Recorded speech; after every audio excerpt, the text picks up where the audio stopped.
Hello, why is this live? That's a great name for Kick. You know what? May as well start. はいはい、おはようございます。聞こえておりますでしょうか? Okay, I can see the microphone working. Twitch is going to catch up eventually, and if you're still stuck in ads, well, what can I say? Sucks to suck. Let's get our reacts out of the way. I don't really want to spend a lot of time on that, just because I don't feel like it today. I'm very low energy because I was up until pretty late yesterday, and the upside is that I've finished editing the most recent installment in the whole 8 to Tommy podcast. So hopefully I will get it up as a private link for the guest to review today, and I expect it to be live possibly tomorrow. I think we didn't yab too badly for it to need any kind of in-depth review, so look forward to that. If you don't know where to find the Whole 8 to Tommy podcast, the episodes go live on my YouTube. I also spam about it incessantly on all of my other channels. But let me post the YouTube link to Kick just so that all of you can touch tips. I can just copy the link, right? Copy current address. Does that copy correctly? Think it does. No, that's Twitch. No. That's not what I wanted to do. There's the full social readout. There you go. But yes, welcome to the chat. Why is this live? We're not seeing anyone on the Twitch side just yet. Sort of a demon. You know what? I am late. Usually, sort of a demon is here a little bit in advance, but we'll let him catch up in good time. Did I send out my go live? I think I did.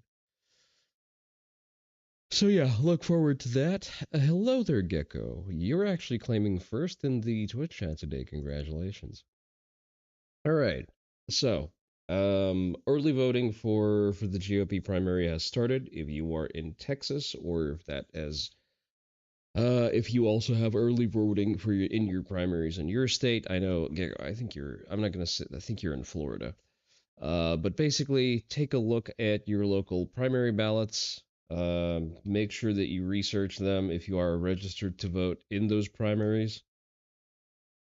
Make some good decisions. The highlights for Texas are Ken Paxton. Let's just go over the Texas statewide stuff.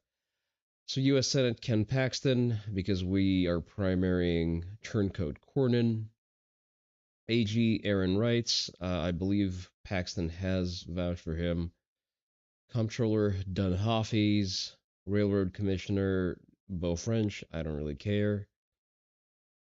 You will look for Gonzalez and Thune to be atomized.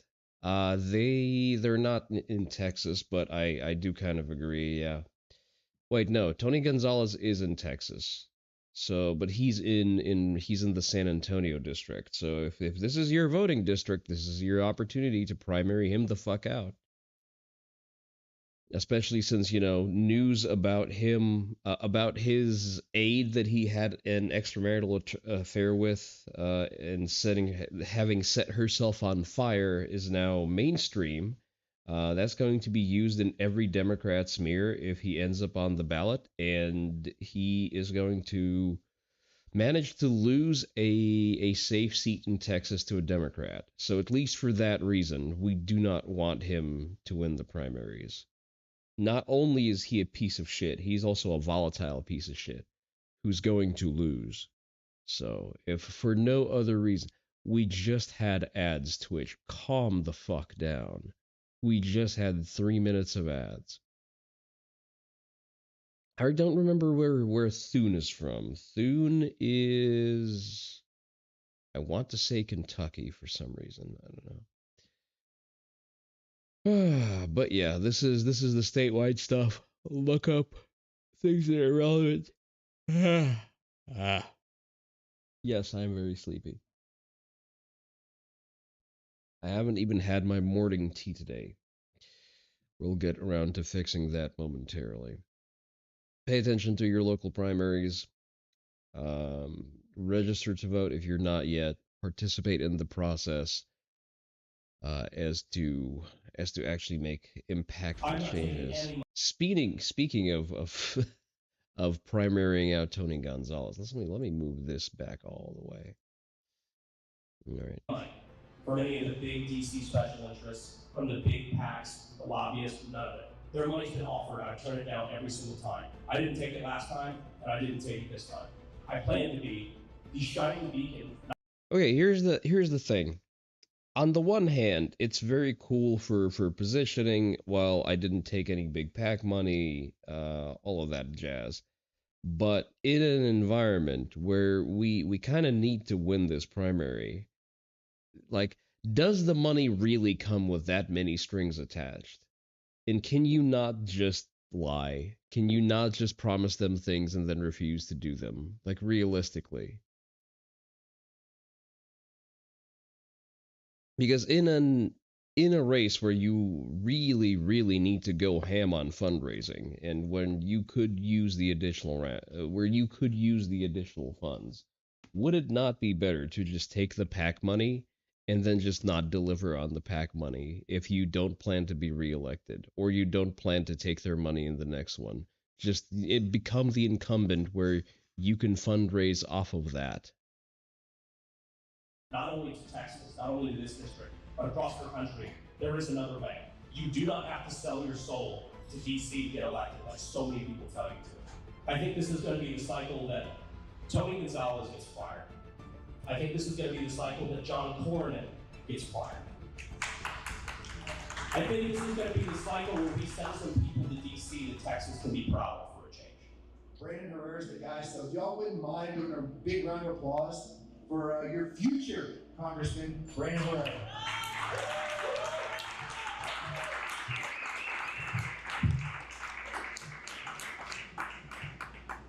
Well, first of all, I appreciate all of you being here today. I mean, it's noon on a weekday, so even though this is the kickoff of early voting, I appreciate you guys taking time off, playing hooky for work, whatever reason you guys are here. And don't call yourself out, but I greatly appreciate it. Before we get started, by show of hands, who here has heard me speak before? Awesome. Who has never heard me speak? Fantastic. That's a good, nice, even mix. That's what we love to see is new faces, new people, spreading the word, getting the word out there, and getting the message out there.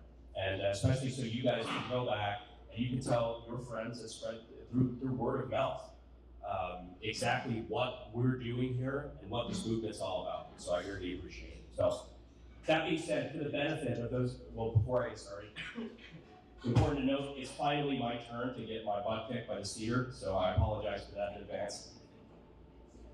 For the benefit of those of you who have never heard me speak before, my name is Brandon Herrera. I am a firearm manufacturer. So one thing that stands out to me just out of the box, if this is a recorded talk, I think that it's, how should I put this? I understand there are limitations on tech, but as a content creator, Brandon should know that presentation is very important, and he should have a parallel line recording his audio directly through the microphone as opposed to recording the ambient noise that's coming through the speakers. That's because this is very difficult to listen to, even though I am interested in what Brandon has to say. Also, Naturi, I didn't say good morning to you. I was too excited about the thought of Speedy Gonzalez being kicked off the ballot. Firearm designer based at the Northwest Side, right here in San Antonio. I am a business owner, small business owner, right here in the district. I own a multitude of businesses, co-own a multitude of businesses in a variety of different industries. Bit of a serial entrepreneur. I always thought politics was important, but I never in a million years thought I would ever have my name on a ballot. That my name would be on yard signs or anything like that, much less having millions of dollars spent calling me, all sorts of names on TV. That's definitely a new one for me. But I always thought politics was important. And I always lived through that and lived by that, whether it was in the firearm community, the firearm industry, which of course is very important to me. The Second Amendment's always been very important to me. So when states like Colorado were on the verge of passing incredibly restrictive, draconian, unconstitutional gun laws, I was happy to fly out there and support our friends with, for example, Rocky Mountain Gun Owners, the National Association for Gun Rights, and rally hundreds of people on the Capitol steps in Denver. And thankfully, we defeated that gun bill for a while. But eventually, enough Californians moved there, and it turned blue enough that they did eventually pass it, but we held off on it. And I'm happy to fight that fight. For example, when former Congressman Matt Gaetz came down, or called me up and asked me to come down to Florida to testify in a congressional field hearing against ATF. Reminder that a lot of the bad things that we're currently suffering, a lot of the indignities that we have to work against today are a direct consequence of Reagan's amnesty. Like, if I ever hear, or if you hear anyone bring up Ronald Reagan as an example of a good Republican president, just spit in their fucking eyes. Because if it weren't for Reagan, first of all, I could own modern machine guns. Second of all, California would have never gone perma blue through the tens of thousands, if not millions, of illegals that he has amnestied into the state to make it a Democrat stronghold. Overreach, against government overreach. I was happy to do that as well. But again, I never would have thought I would ever see myself as a candidate. I never wanted to run for office of any kind. I thought I would just leave that to the psychopaths that actually wanted to be in politics. Present company excluded if there's anybody who's run for office before. But it was never me. It's not something I ever thought I wanted. I already had my dream job. I thought I'd already won the lottery of life, and that I was good to just do that for as long as I could. But that was until I started paying attention to the votes of my congressman, our congressman, Tony Gonzalez. Now, being in the gun space, of course, the first one that really caught my attention was very early on in his career. He voted for a Biden gun control bill, known as the Bipartisan Safer Communities Act. Now, that's a complete misnomer. It's a bad name. It's neither bipartisan nor did it make communities safer. It wasn't bipartisan in the fact that it was all Democrat-led with a handful of turncoat Republicans, including Tony Gonzalez and Senator John Cornyn. And we'll get to him later. And it didn't make communities safer. The only thing it did was fund unconstitutional red flag laws that actually endangered law-abiding citizens. It wouldn't have done anything to make communities safer in the way that was promised. And so that was strange to me. I was wondering, why is my Republican congressman, my Texas conservative congressman, voting with Joe Biden and Nancy Pelosi on a Democrat gun control bill? Pardon the pun, but it was a huge red flag for me. And so I started looking into some of his other votes, and that's when I realized one of his first actions as a congressman was to vote with the Democrats and with Liz Cheney on the Jan 6 Commission to prosecute and imprison President Trump. One of the first things he did in office. He wasted no time spitting in the face of his endorsement in 2020. And so that's where I started looking deeper and deeper into his record. And every time another vote would come up, I'd see another bad vote. Whether it was on taxpayer-funded abortion through the military, whether it was taxpayer-funded drag shows in the DOD, he was the deciding vote last cycle on warrantless surveillance of American citizens, a direct violation of the Fourth Amendment to the US Constitution through FISA's law. He was the deciding vote. If he did not show up to work that day, it would have never passed. But instead, he's the reason why, again, we have warrantless wiretapping on us, American citizens.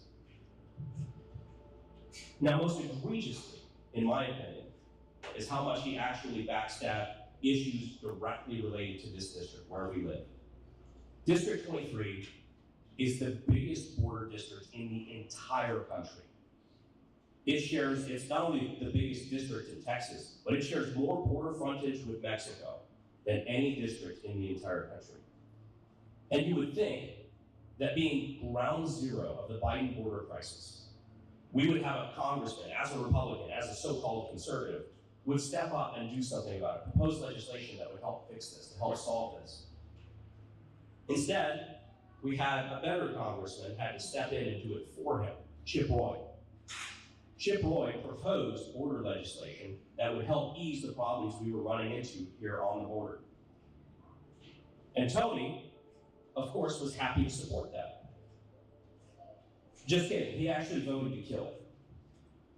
He stepped in and voted to kill Chip Roy's border bill, said it was too strict on illegal immigrants, and in his own words, strict immigration policy was, quote, un-American and not. Who is this? Wait, Digby, come on. You're on the internet enough to at least know YouTubers. This is the AK guy, Brandon Herrera. He's currently looking to primary out a rhino, Tony Gonzalez, who, in a very funny incident, had an affair with one of his staffers, and said staffer then set herself on fire. Pay attention to e-celebs. I mean, he makes good content. It's not an issue of him being an e-celeb. He made a video about the Ludi, and he actually built one. She set herself on fire? Well, allegedly, she set herself on fire. So, someone set her on fire, and allegedly, it was her.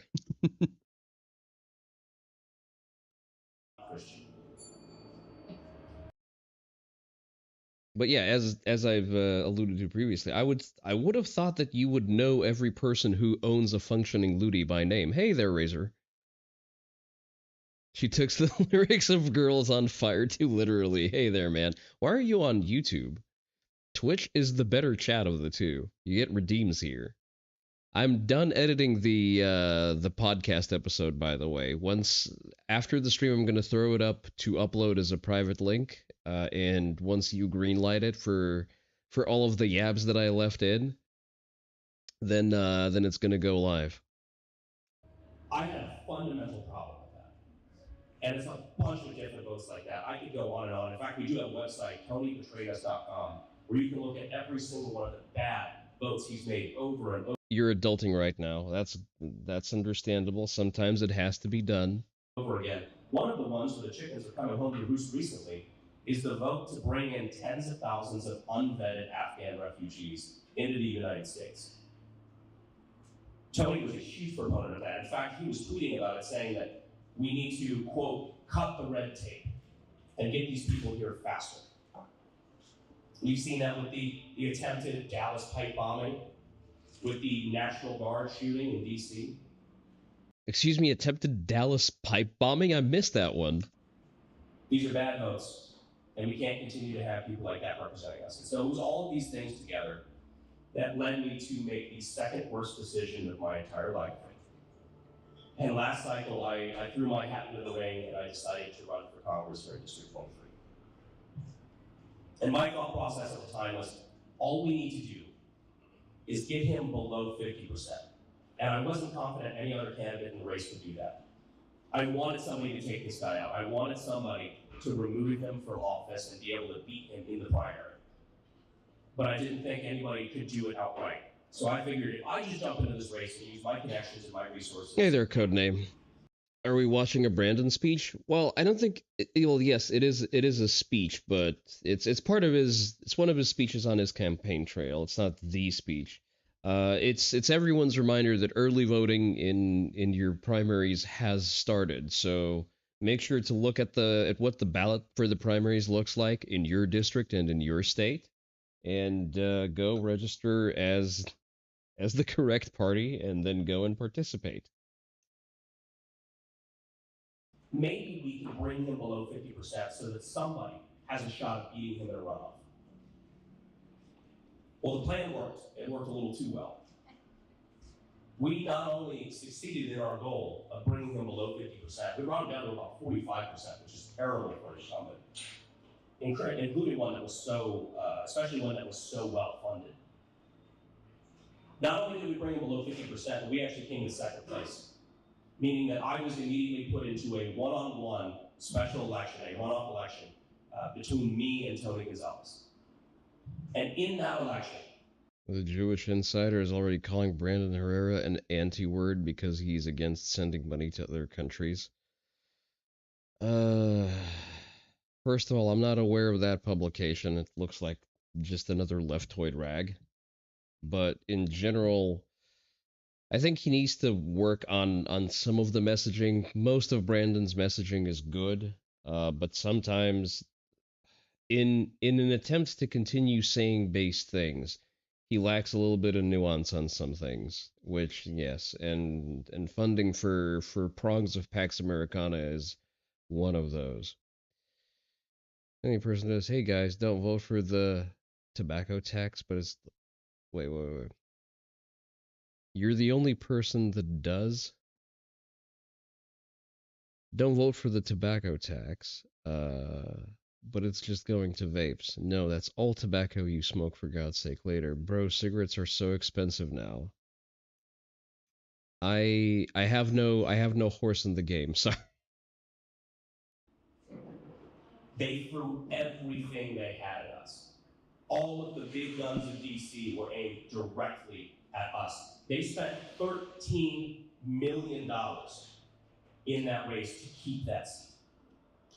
$13 million against a nobody, somebody who had never run for office before, had never held any political Smoking is a terrible habit. Yes, I agree. office before. I was just a ticked off business owner in this district that was upset with the way that my congressman was voting and wanted to do something to change it. Smoking is expensive and it also does kill you. It kills you both by depriving you of expendable income and of actually killing you. But apparently they felt threatened enough. They spent $13 million to retain Drink tea instead and be constantly high strung like me. a seat by an incumbent, by the way, which I don't know if you know this, but incumbents have about a 97% reelection rate. So this was already a long shot, but they outspent us 10-1 to try to keep this seat. And despite all of that, Tony only won by 400 votes. All right, I need to read that whatever notary's got there. You're paying some rich gits for dubious morals for the privilege of chemical addiction. I mean, see, if you word it like that, Digby, you may as well just not spend money on anything ever again. So,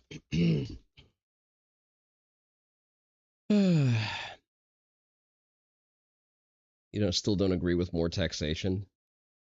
That's also a fair approach to it. Listen, if we could replace property tax with excise taxes on alcohol and tobacco, I wouldn't be at all opposed to that. But if it's just more tax for the sake of more tax, then yes, I'm kind of against that. There was a simple measure to reintroduce gray wolves to their natural habitat, which had depleted leftoids. They're taking money from the firefighters. The funding requirement was small. Rightoids. They're letting wolves loose in near playgrounds. And you just want everyone to die? No, that's a reasonable stance. I kind of agree with that one.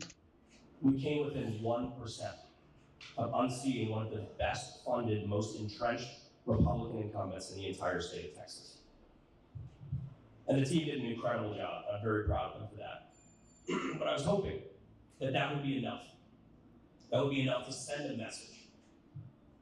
Tony, people are upset with the way you've been voting. They're upset with you claiming to be a conservative, claiming to be a Republican, and voting with the Democrats, making the wrong votes, the votes against the Constitution, the votes against the Republican Party platform. That's why you were censured. Wolves aren't as vicious as people think. It's still a large and very prolific predator. So, on the one hand, yes, nature is great. On the other hand, there's a reason why we choose to not live in nature. The Republican Party of Texas. At least nowadays. Are you referring to dogs? Because those have had a number of things done to them through selective breeding, if anything else. We've been loud about the fact that we're not happy with our representation. I get what you're saying. See, it depends on where you want to reintroduce them. I since this is not an issue that I've particularly paid attention to, I can't really comment on that. I know that there was a bill to reintroduce grizzly bears in a lot of places. Talking about just how wolves react to modern people. Well, I understand that wolves are going to be averse to interacting with people in their day-to-day life because there's really not an obvious food source to be pursued in sort of densely populated urban areas. But then you have rural areas, and even not properly rural, even the suburbs. So, like in Texas, if you live in a distant enough suburb, you run a very realistic chance of having to deal with coyotes on a regular basis. And that is already not particularly fun. And wolves are a bigger issue than coyotes because they are larger and they are generally better organized. Please change it, because half of your voting electorate just voted to fire you. And I was truly hoping that that would be enough, that that would send that message. And he promised me that it was, in person. We had a meeting afterward, and it was very cordial. Hatchet Berry, election's over, but please let this be a message. Please start voting more conservatively. And he assured me that yes, that was the case. Of course, message received loud and clear. It was a really nice thought, but unfortunately, immediately after, he went back to making the exact same bad votes and taking the same money from the same DC groups, the same special interests, the same super PACs, all of the people in DC that he goes around on his hands and knees begging for money for re-election, so he doesn't have to come out here and do stuff like this and talk to the voters. He hides in DC, he hides with the lobbyists, he hides with the special interests, and he'll never come out and do debates, he'll never do town halls, and he'll never be anywhere where he can be asked questions by members of the general public. It will never happen. And if anything, I think I sent him the opposite message on accident. By being a serious challenger and getting that close to unseating him, but still, him narrowly pulling it off. His voting record has stayed bad. He's taking even more money from the special interests. His personal behavior has been even more egregious than before. I feel like I sent him the message that he's invincible. That no matter what, as long as he has the money and the backing of DC, that he can't be beat, and he can vote however he wants, he can do whatever he wants, and run around DC like a spoiled child, and will never do anything about it. And so I couldn't live with that. And that's why I made the single worst decision of my entire life. And I decided to jump into this race again, to beat Tony Gonzalez once and for all. I realized that. What do you guys think about the sort of YouTube style millennial self-deprecating humor? Again, it works with me. I find that funny because this is just the irony poisoned tone that I am used to. Do you guys think that this plays well with the median audience that votes in primaries, though? It was naive to think that he would change. It's not in his personality. The only way to win is to win. And that's what we plan on doing this time. We kind of liken it to Rocky 2. I know you guys are probably familiar with the Rocky movie, with Sylvester Stallone. People forget in that movie,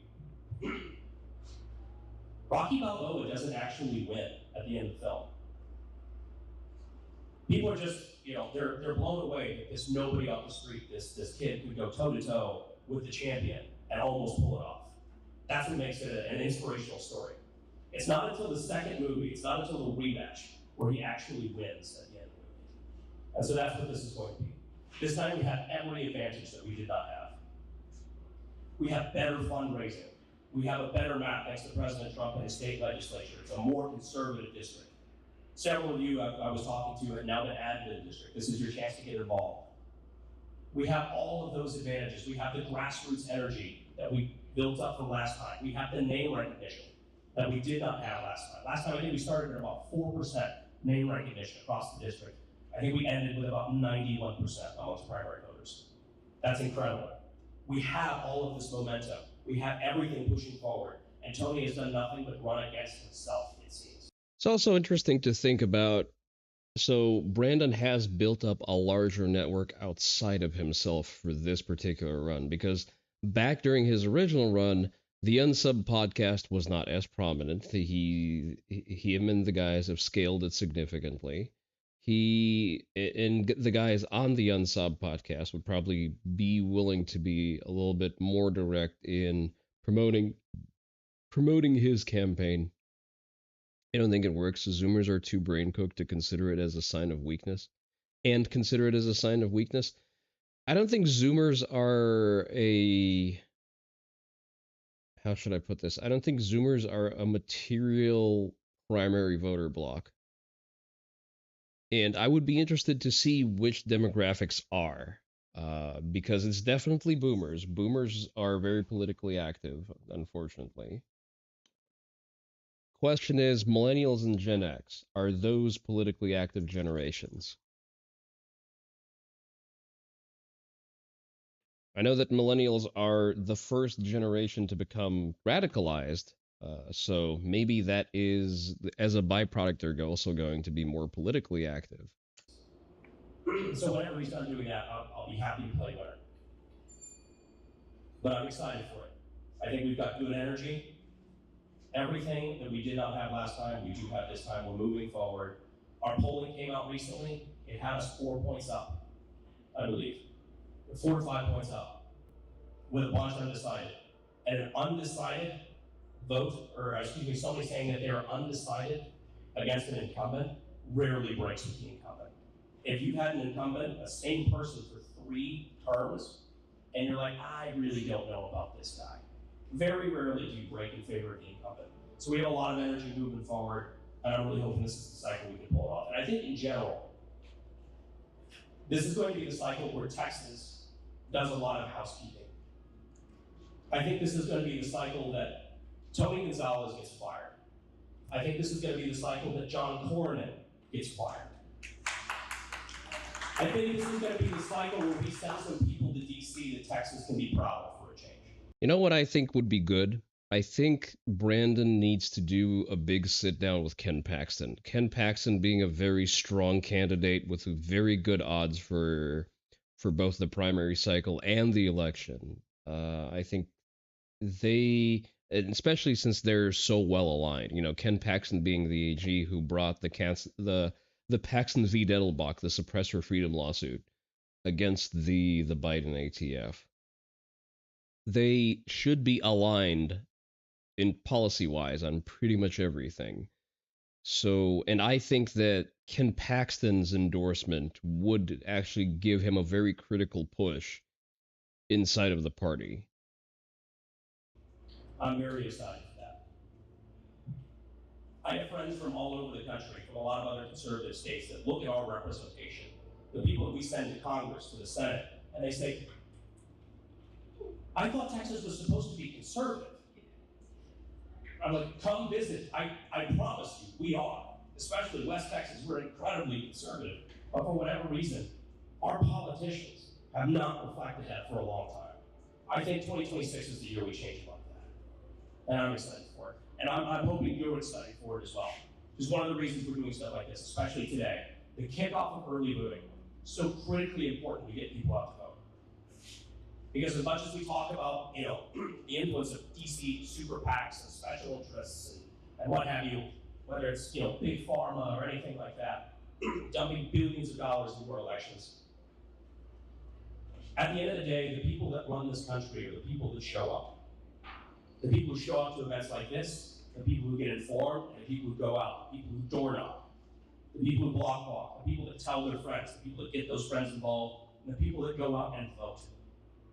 And get their friends to go out and vote. Those are the people that still control this country. And I truly believe that. And I believe this is a cycle we're going to show that that's the case. I'm not taking any money from any of the big DC special interests, from the big PACs, the lobbyists, none of it. Their money's been offered, and I turn it down every single time. I didn't take it last time, and I didn't take it this time. And I don't ever plan to take it. I plan to be the shining beacon, not only to Texas, not only to this district, but across the country. There is another way. You do not have to sell your soul to DC to get elected, like so many people tell you to. You don't have to. Every dollar that has hit this campaign has come from either my pocket, I think I'm up to about $500,000 so far, and what I've contributed to this campaign, because I think it's important. This country's been very good to me. It's given me a lot of opportunities.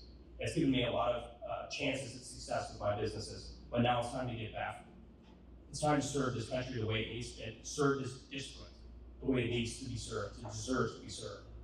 But it's either come from my pocket, or it's come from the pockets of small dollar donors across the district, across the state, and across the country, like-minded patriots who are also tired of politicians going into DC, saying one thing, getting there, and then doing another, and representing their super donors and not the will of the people, and certainly not the Constitution.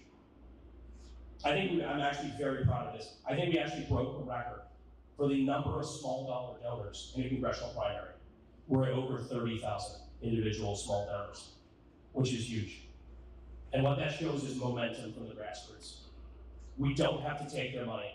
We can actually succeed on our own just with the energy of people who are tired and want somebody who's actually going to be a champion of the Constitution and conservative values.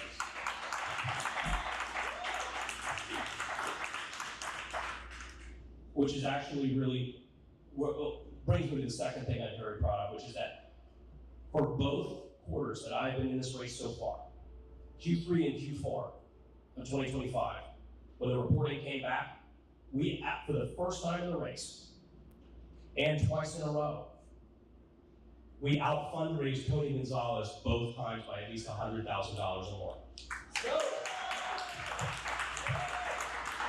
We have the momentum, we have the map, we have the name recognition, and thanks to you, we have the support of the grassroots and the real conservatives in Texas. Let's put somebody in there that puts the Constitution first, that puts God first, that puts the founding principles of this country first. Not the mega donors, but you and what you believe. We have a real opportunity for change here. Somebody who puts America first and doesn't just talk about it on TV. I think the momentum's with us. I appreciate every single one of you for, again, spending your time, coming out here, listening to me ramble. And I appreciate every single one of you. And I hope after this, I can count on your vote. Get out to the polls. Get your friends out to the polls. Get your neighbors out to the polls. Even the neighbor you don't like, get him out to the polls. And I really do think we can turn this ship around. Right. Good message. Godspeed. And yeah, hopefully we can start cleaning Texas up from the fucking Californian influence, one district at a time. I mean, we would probably get a lot further along if we would just hang Tony Gonzalez from a gallows in the middle of Austin, but you know, I guess beggars can't be choosers. Zoomers aren't gonna live long, the vapes are gonna get them. Aren't they like 10 million people short as is? They're not a very numerous generation altogether, because Gen X and millennials, no, not millennials actually, because the children of millennials are Gen Alpha. So yeah, that would be Gen X. Gen X made good use of all of that abortion access. Either that or the galaxy gas. The hell is galaxy gas? But as for vapes, I think the millennials they're the first generation to actually pick up vaping prolifically. At least that's what I've seen most of the time. All right, James Reeves touching guns that whippets. The fuck is a whippet? Okay, let's look at James Reeves touching expensive guns.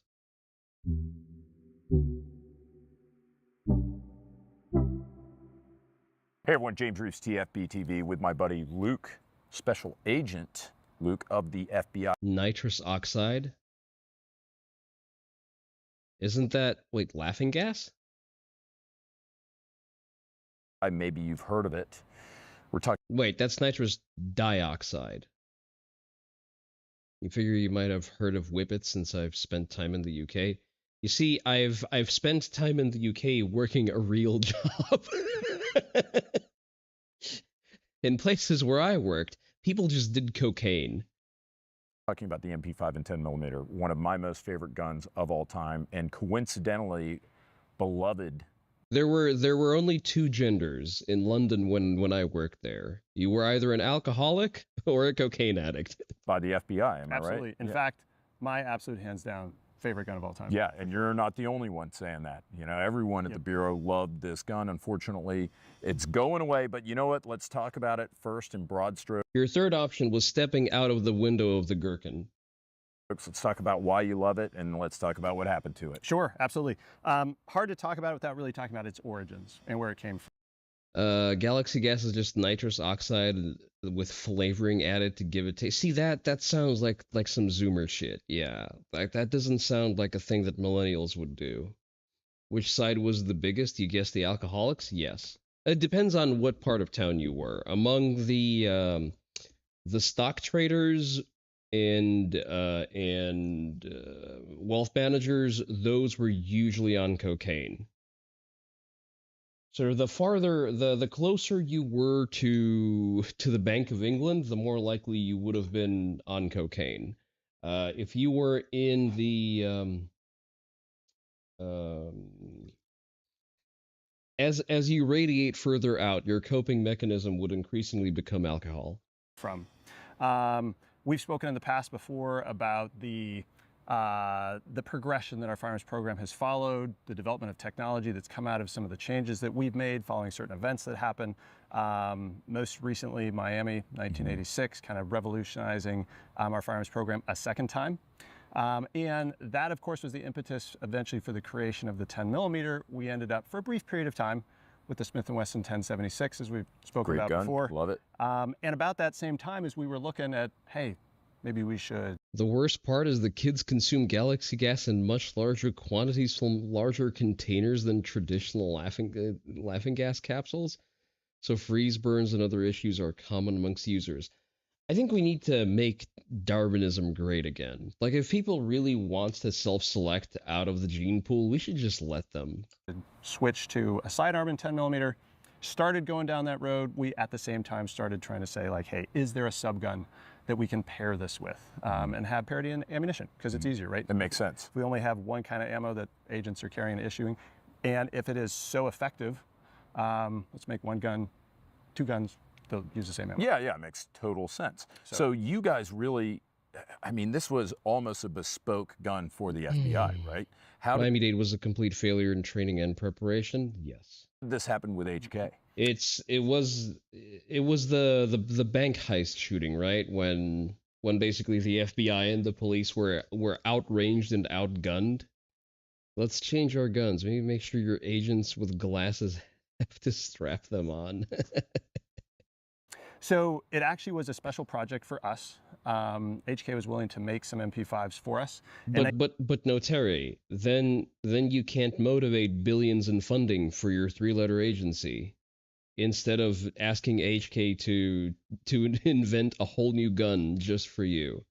I'm thinking North Hollywood, I see. 1994, they rolled this out. We adopted it. Unfortunately, God, that is some disgusting carbon buildup on the light there. Like, you already have a trilug. Put a suppressor on it like a real man. It was only made for a few years. It was just made for us. It was, I think, probably the quintessential FBI long gun of that time. It was extremely popular amongst both. The HK will sell an MP5 to anyone except the general public? That's not true. There's no issue with the MP5. You can buy an MP5 in the US. You'll overpay for it because it's HK, but you can buy one. I think you're thinking MP7. MP7 is the one that they're refusing to sell to the general public, and realistically, as fun as you suck and we hate you memes are, realistically, it's a problem of our import laws. Like, the ATF is solely to blame for that. Because in order to import the MP7 into the US, they need to in order to sell the MP7 in the US, they need to either build them here, which, this is why they have HK USA, or they need to import them in compliance with a sporterized version, meaning that they need to make internal changes to the geometry to prevent it from being converted to full auto, and they need to remove certain features. For example, like, it has to be a pistol out of the box. It can't be an SBR, for example. Stupid shit like that. So, I'm sorry, just no. It's not an HK problem, it's an ATF problem. If it weren't for the ATF, HK would just import full auto MP5s and MP7s. Your regular line agents as well as SWAT operators, because this gun it's compact, but it's powerful. It packs a punch, great capacity, super smooth to shoot. amazingly accurate. Magazine dump with an MP5-10 from 20 feet, and it fits into a hand-sized target. I mean, that was a full magazine dump with 10 millimeter. This is such an incredible system. If you look down here, get your toe on your support foot parallel with your heel, lock your knee, get parallel with the target with your hips, dig the gun into your chest, lean forward. Not bad at all. Beats the shit out of Space Mountain, I'll tell you that much. And then if you look at it, that was a full magazine rip. And these are only because the target totally blew up. Everything was, before the target actually blew up, was contained inside what? I mean, this is a 6-inch circle. This is unbelievably controllable. We're shooting full power JHPs. We're shooting hollow points, so we're not shooting range ammo, and we're managing to keep everything on target. This is an incredible piece of machinery and perhaps a life-changing moment for me. Incredibly controllable, actually. Yeah, that's what I love about it. I mean, it's insane how controllable it is. I mean, in fact, we just had, we're here at the range. We just had one of the female attendants come in, and she shot it just fine. Like, she ripped it as well as like any of the guys. It's hilarious. I mean, again, it's that roller delayed blowback design. It's how this gun works, and it's what made it so successful, especially with the MP5, the 9mm, regular 9mm version as well. Exactly, and the regular 9mm MP5 obviously predated this by, really almost 3 decades. Mm-hmm. We adopted the 9mm in about 1980 or so and used it on our specialty teams. It then became used by the general agent population. When we adopted the difference between, correct me if I'm wrong, but the difference is only between the MP5 and 9mm and in 10mm is only in the upper. Meaning that if you hunt down a pre-87 full auto lower, you can swap that out on a 10mm HK MP5, and there you go, it goes burr. The downside, of course, being that you need to pay an upward of $40,000 for the full auto lower. But you know what? AS Design makes the forced reset lower for the MP5, so I guess that also works.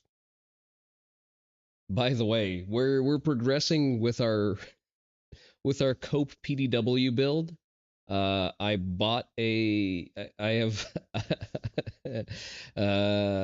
chuckle as I say that, but that's a whole lot of fucking money. But I bought a pre-cut Geisley trigger that works with the super safety, so I am now a single component away from FRTing the MCX. So, yeah. If by the time I have all of the parts ready, and I have the loose cash to buy a desk for the cam streams, I may go out of my way to install the FRT on stream. Motherfuckers will say this gun is super deadly while the best users back in the day got shot by rifles we can still buy. Well, here's the thing. The MP5 is a PDW. It has its niche. It's still it's going to be only as good as the operator holding it. Okay? The other thing is that realistically, 9mm is an anemic cartridge for most use cases outside.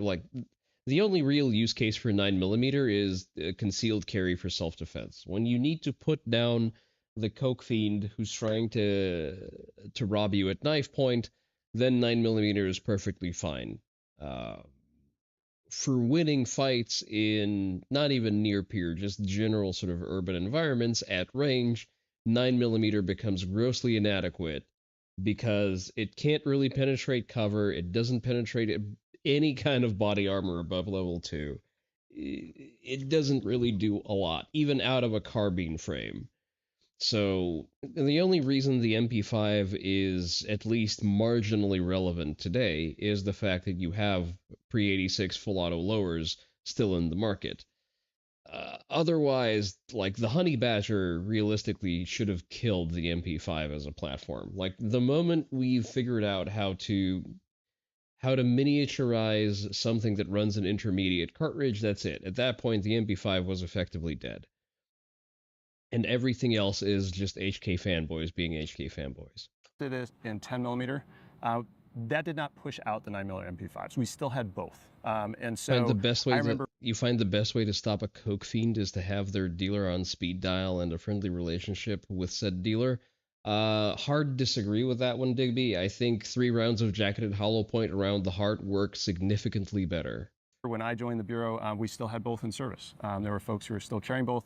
And this was probably one of those pinnacle of my career moments when I was issued my MP5, and it was a significant emotional event for me. Oh, dude, yeah, totally. They unfortunately took the MP5 out of service, and I had to turn it back in circa 2016 or so. And that's an interesting point that I want to address, because the 1076, the Smith & Wesson 1076, I think great handgun. But then we were talking to the guys at your ballistic research facility.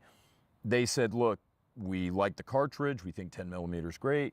A lot of people like the gun, right? I love the gun. I think I could have used any other example for the 300 Blackout gun other than the Honey Badger. Well, the Honey Badger was the first 300 Blackout PDW.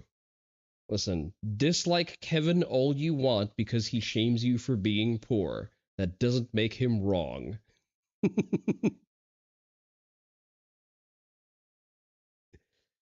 This way you're not stuck with the cleanup and can extort free labor from him. I don't want free labor from a crackhead, and I'm also not really stuck with cleanup. I just need to call the cops to pick up the body. And my lawyer to bail me out because I have a good claim of self-defense. And I pay for bail insurance, so there you go.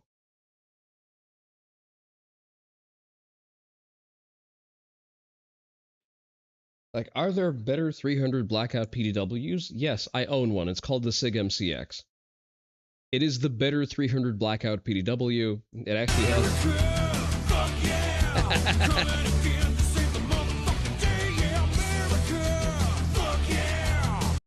Yeah, exactly. I think it's very shootable.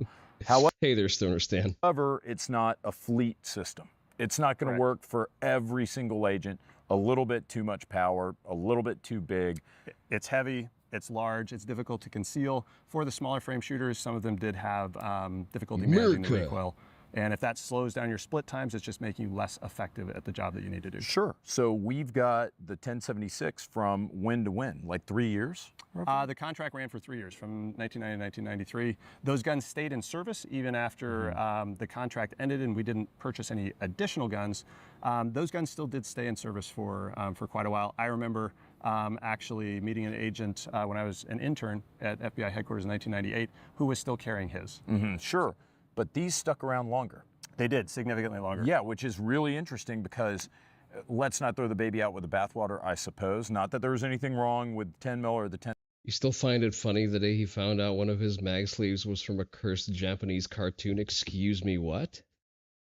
I'm not aware of the deep James Reeves lore. I know that he's a Ghost in the Shell fan and a based major appreciator. 1076. This gun offers a unique answer to a lot of tactical problems. Yeah, like what, for example? Like, why did we decide to keep this on after we had gotten rid of 10 millimeter Absolutely. So the MP5 generally, when you look at the size of this package, how compact it is, and you think about the amount of power with a 30-round magazine that you bring to bear in such a small package, if you are a specialty team or a regular agent who is doing a lot of work in and around vehicles, it's very easy to stow this in your vehicle as you're driving to an op, to get in and out of your vehicle with it in tight spaces in a CQB environment. One of the sleeves was a gift from a fan. He used it when testing out rifles. The comments knew.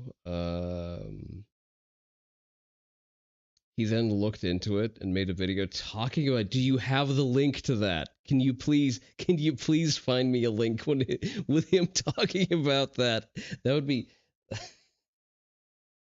one of the things that I aspire to do is make James Reeves uncomfortable with the fact that tactical VTubers watch him, and he is now inescapably inside of the mind of anime fans.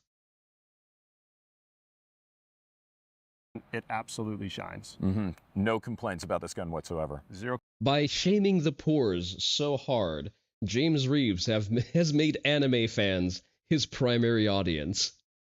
complaints. Now I'm here with Ted. Ted, notwithstanding the fact that he looks like a man of 38 years, has actually been with the FBI for 25 years, 2.5 decades. In fact, they're getting ready to push you out, right? Mandatory retirement? Yep. Yeah, not too far off. But you were kind of here in the golden age of sub guns. Yep. Right? Before everything got phased out in favor of 5.56, 220. Something with a succubus? How bad could it realistically be? 23 carbines, whatever. So you actually have used the MP5 and 10 millimeter. Can you tell us about your experience? So I was issued one of these. I know I had one by 2002, just as a regular street agent. And then I joined the SWAT team in 2010, and then this was our standard issue gun at that time. Mm-hmm. And we ran this for a few years, and then M4 started getting phased in and switched to that. Yeah. You know, we did a lot of training doing tubular assaults and stuff, and everyone loved the MP5 for doing tight, compact type stuff like that. Yeah, I was like, what's tubular? I mean, call me desensitized, but like for a hentai to be considered cursed, it has to be some real off the rocker shit. Like it's tubular, dude? Like, yeah, airplanes. So we would go train assaulting airplanes. Oh, okay. And People have made James Reeves uncomfortable by gifting him anime merch. See, I think that VTubers are the next step in making James Reeves uncomfortable, especially because like I unironically like his content.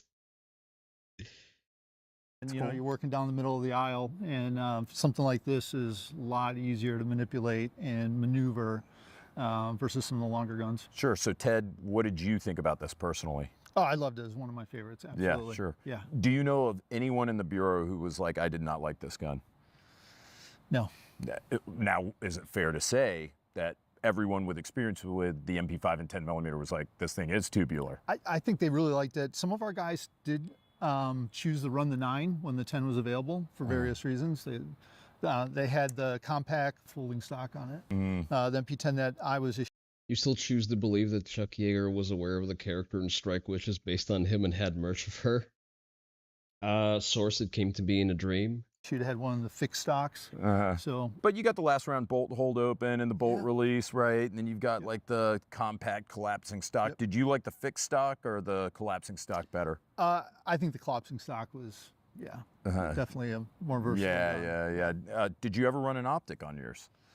No, we didn't. The 9 millimeters ran optics. At least the one guy on the team that had the 9, he ran an optic on theirs, but we ran it just like this. Is it safe to say that the diopter sights are like some of the best out there for irons? Yeah, works excellent. Yeah, Super sure. accurate. Yeah, so I guess you were kind of bummed. I mean, we all see the writing on the wall, right? I mean, it's like these more compact 223s are kind of really the answer. But, you know, were you personally disappointed whenever they said, hey, look, Ted, got to give it back to us? Yeah, you know, and a lot of us kind of ran both for a while where we had the M4s and these, and then eventually we had to give these up.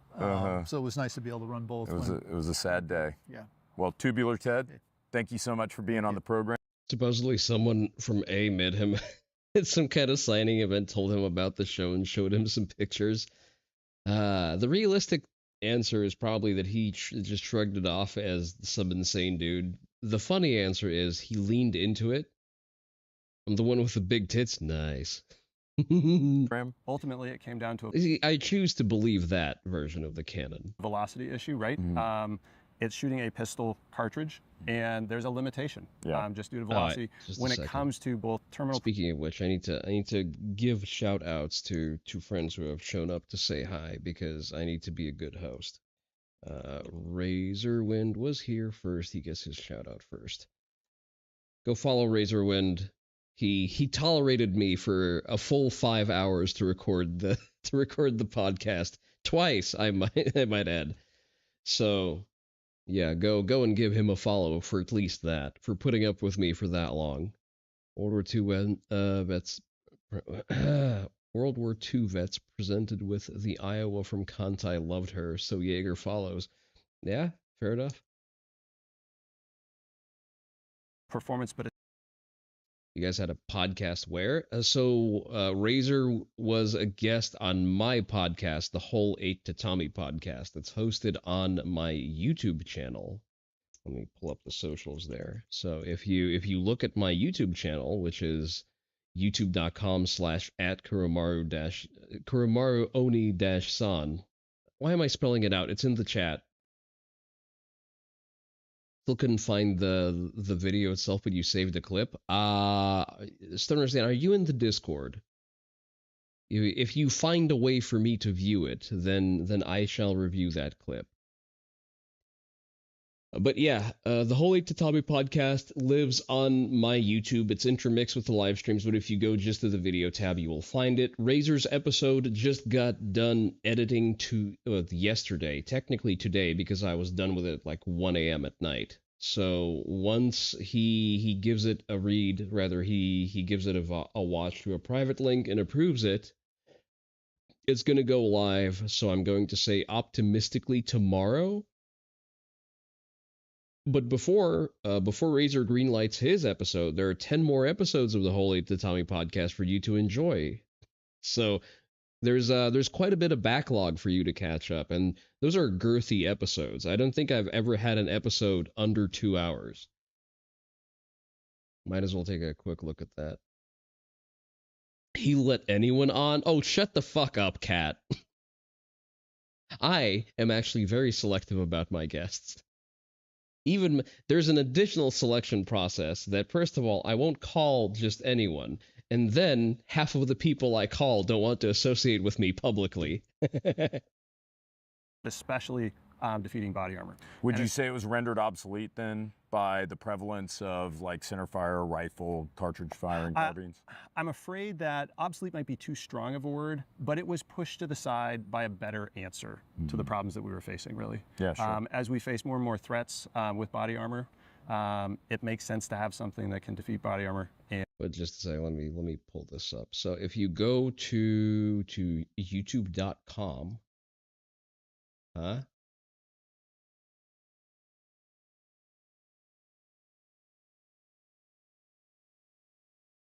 Please don't make videos like that.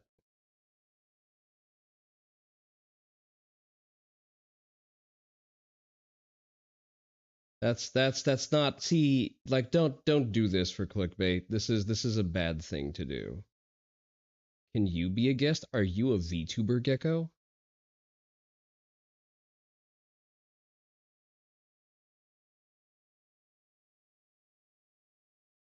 So if you navigate to the Kuromaru Oni-san channel, you go to videos, you can see there's Flavorful, Milkos, Nymphy, there's Jamez, you have Tiff, Crane, Alpin, Digby, Badger. I forget what's Badger's current nickname that he streams under. Fuza. Found me because I'm on Razor's server? Why, thank you, sir. You're a lizard? Well, see, you have to be a VTuber. The pitch for the podcast when it was originally concepted out is, oh, you sent it to me in DMs, thank you. Let me think about how to view that. Let me see if I can copy link, maybe? Discord allows you to link attachments, right? No, it doesn't do that. Shit. Let's see how we can square that. I really don't like capturing off of Discord, but I guess we'll have to. Let's see. Window capture. Discord. I already have one for Discord. That's all right. That's all right. We'll figure it out. Discord.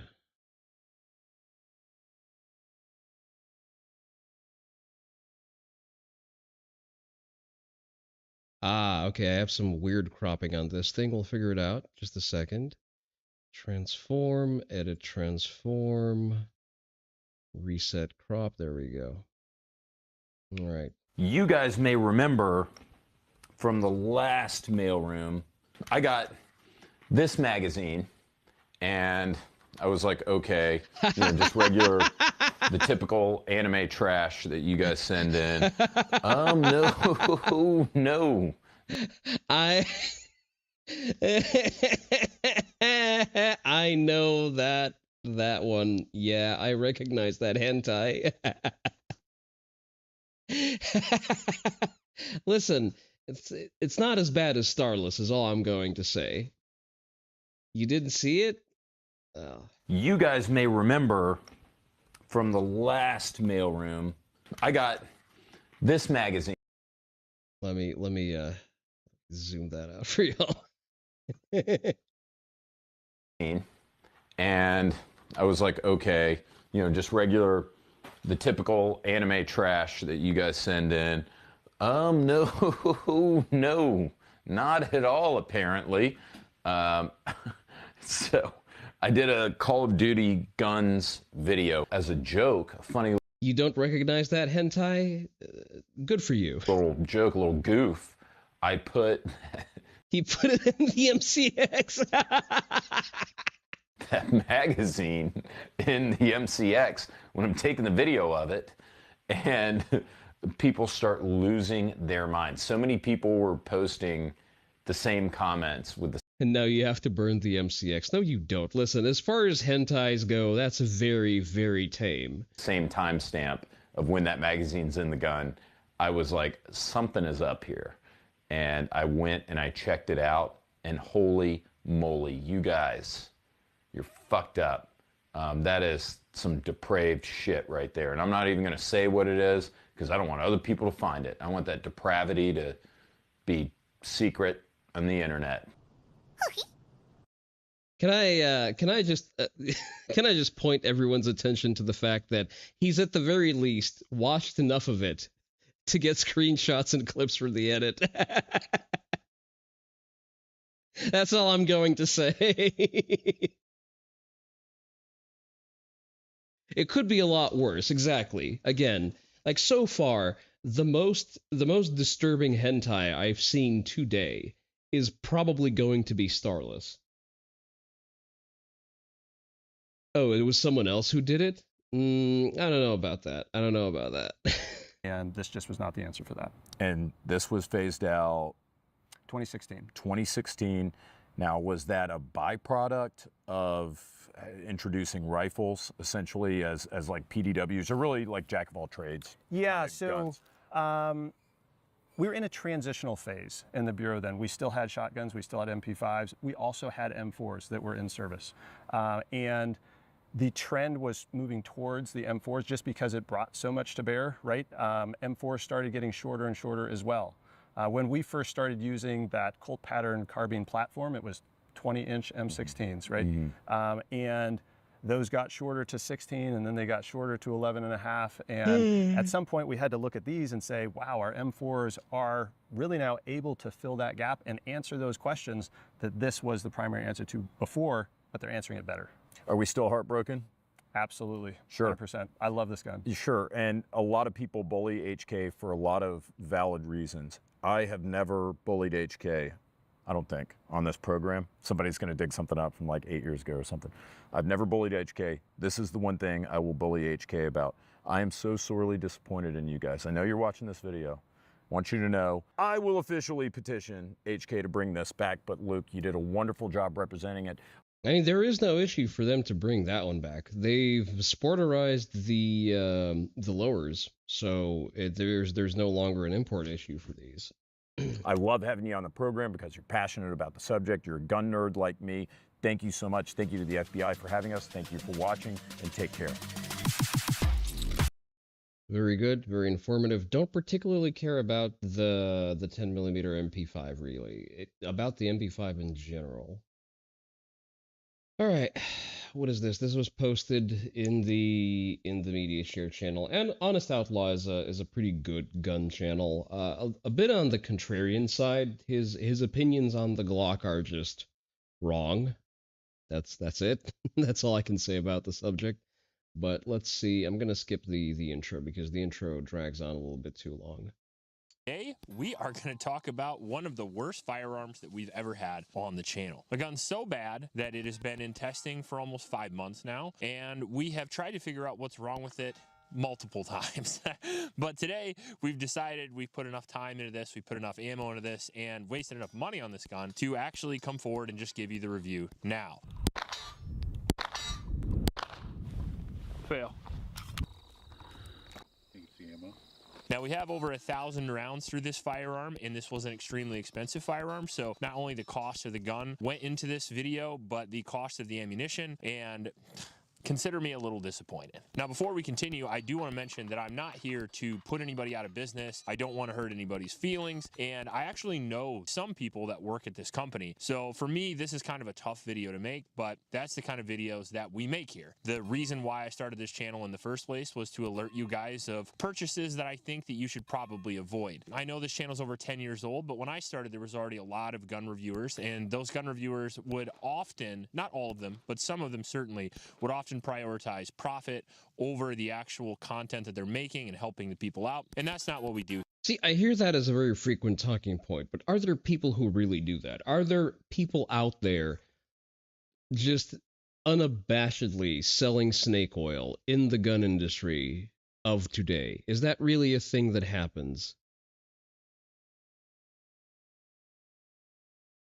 Like, is that a thing that realistically, you know,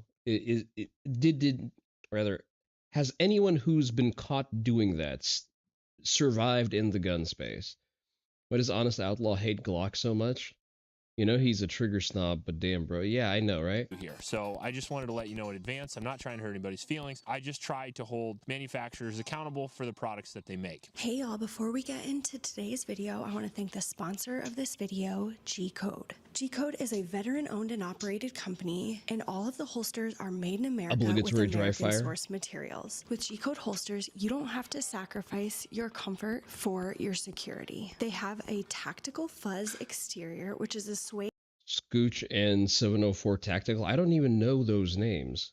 like synthetic outer laminate permanently Are they still around? bonded to the holster exterior. It creates a softer, more comfortable surface against your body to reduce holster shift and has a near 0% water. I guess, like, again, if you're caught doing that, there's going to be a very well understood growth ceiling. Like, you're definitely not going to be hitting the millions. You're never going to be like Garanthem size. You're never going to be Demo Ranch sized if you're doing that. I guess you can still get around making a pretty penny off of that. Absorption rate for superior sweat resistance. Use G-Code 10 for 10% off the entire website. Thank you to G-Code for supporting our honest reviews like this one. I guess I should mention what the gun is. The gun is the Phoenix Trinity Low Pro. We actually purchased this firearm, believe it or not, for a promotion with Fan of Them. I actually heard this company had a very good reputation. Their guns were extremely expensive. They look super cool. The brown lower with the black upper, it had lots of texture on the grip. It came with a compensated sight block and then a non-compensated sight block. I heard the Phoenix Trinities are very interesting because they are a 2011 double stack 1911 with a steel frame, steel slide, and a steel grip, but they have the ability to change. Never underestimate the ability of a griffer to maintain a fan base. From a compensated gun to a non-compensated gun. At least they'll shill anything. This version anyway. So if you want to shoot limited optics, let's say. Do they have pro P320 videos? The more recent, the better. USPSA, you can do that. If you want to go to IDPA, where they allow compensators, you can switch it out and have a slightly flatter gun, or you could shoot on the range with a compensator, and then you can switch it out to the sight block for a home defense pistol or something like that. It gives you a lot of options, and I think that's very cool. So I figured, why not? Let's go out and get it. And the way that we do the promotion videos from Fan of Them is often, instead of just releasing a first shots, we tend to shoot 500 or 1,000 rounds through the gun before we even release the video, because I don't want to give away a gun to somebody that isn't amazing. So we started shooting this gun, and we had a continual amount of problems, an enormous amount of problems that arguably rival any other gun we've had on the channel. The gun comes at 41 ounces, which is very heavy, but it's very good to control the recoil. It has a 2-pound textured trigger, and that feels great. Came with 2 optics mounting systems, a combat hammer, ambi controls, a very good grip. Phoenix Trinity is known for... I'm sorry, combat hammers are such a fucking dorky accessory. Their grips feel really good. Like every person I've seen running one tucks their shirt into their underwear. With 2 mags and a $7,500 price tag, which out of the gate would lead me to believe that. Did Military Arms Channel charge into battle to defend the honor of the P320? I don't know. It is an incredible firearm. If I buy a $7,500 firearm, I expect it to be one of the most amazing handguns we've ever purchased. But on top of that, I know that GBRS group had a Pix or didn't happen moment, which wasn't the best look. That's all I'm going to say. Like that was, I don't know, man.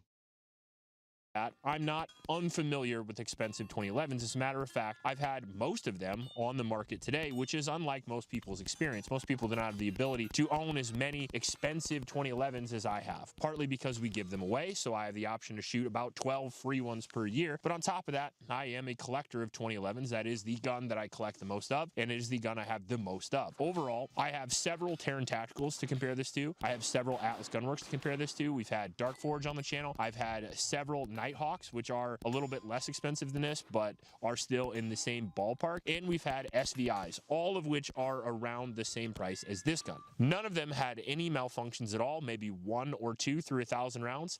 This gun, however, had about 40 in the first 500 rounds. This was one of the most unreliable firearms we've ever had on the channel, no matter what I did. Started problem solving immediately. The first thing I went to was the magazines. We were using the stock, I believe they were MBX magazines. We switched those out for Staccato mags. They didn't work. We tried Terran Tactical mags. We tried Atlas mags. Didn't seem to make much of a difference at all. After that, we switched the ammunition. We went from 115 grain to 147 grain. We did some low-powered competition rounds. We did some higher-powered 124 grain rounds. None of that seemed to make much of a difference either. No matter what ammunition it had, it still failure to feed, it's still failure to extract. We had mostly those, but occasionally double feeds as well. Interrupting one more time to tell you about the other sponsor of this video, Ammo Squared. Got one guy at work who says all of the videos are fake or belt keepers went in the trigger guard.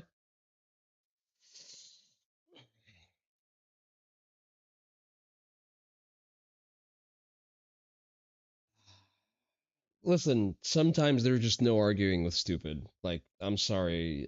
Isn't there an FBI forensic report that says that yes, the sear catch on the striker assembly of the P320 can walk off just through normal use being carrying it, pointed downward in a holster? There are just people like that. There are people who don't understand what statistics are. I call that woman brain, just to be maximally offensive to them. Because when you tell a woman that, I don't know, like the average height, most women are 5'3", and they'll go, but I'm 5'7" though. Like that's a failure to understand statistics and probabilities.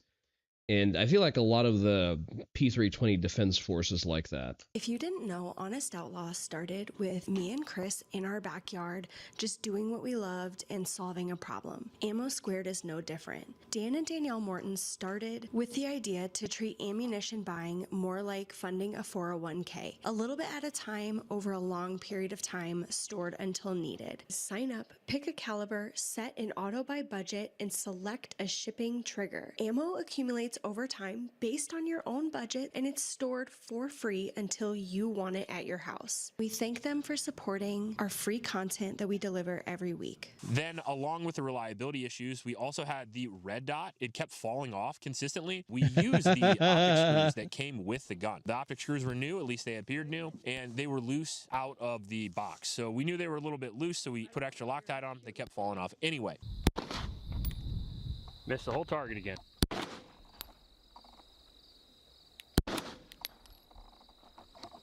Ammo.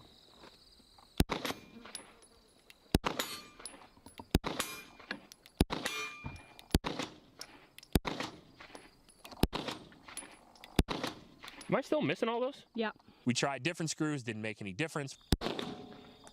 Okay, I think we get the gist of it. It's a hunk of shit. So I don't know what was the point of posting this. I'm not big into 2011s altogether. I think it's a goofy ass platform.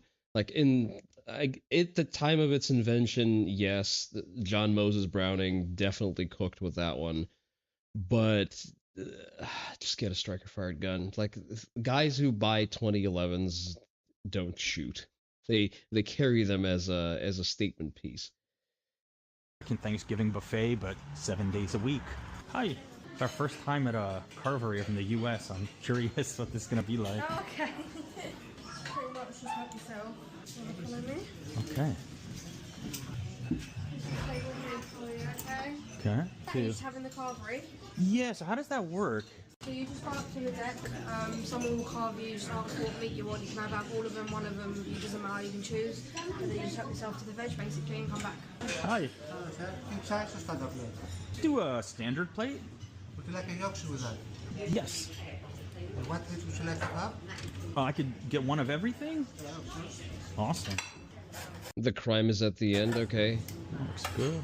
Gets a little bit of meat. What is gammon? I don't even know what that is. Gammon is like, it's ham. Oh, it's ham, okay. Yes. Smoked pork. Okay. Big turkey. Yes. There you go. Thank you very much. Thank you. Enjoy. It's a really interesting accent. I will. And this is like stuffing or? It is stuffing. Stuffing like Thanksgiving. Sage and onion. Okay. So some potatoes and beef dripping. Yes, this is plain, this is beef dripping, this is mash, it's coming out to you. This is mac and cheese. Mm-hmm. This is the bake, carrots, potatoes, and a garlic sauce. Oh. Toby Carvey is all about cheap. Okay. Oh wow. Do you know, is there like gravy or any? So it's like a golden corral. Sauces for the meats? Oh my god, it's over there. Thank you. This looks thick. All right, so I got the standard plate. It's $10.99. I'm wondering if I should have done the king size for just £1.99 more, but this is pretty big and pretty stuffed. All right, I'm gonna try the Yorkshire pudding.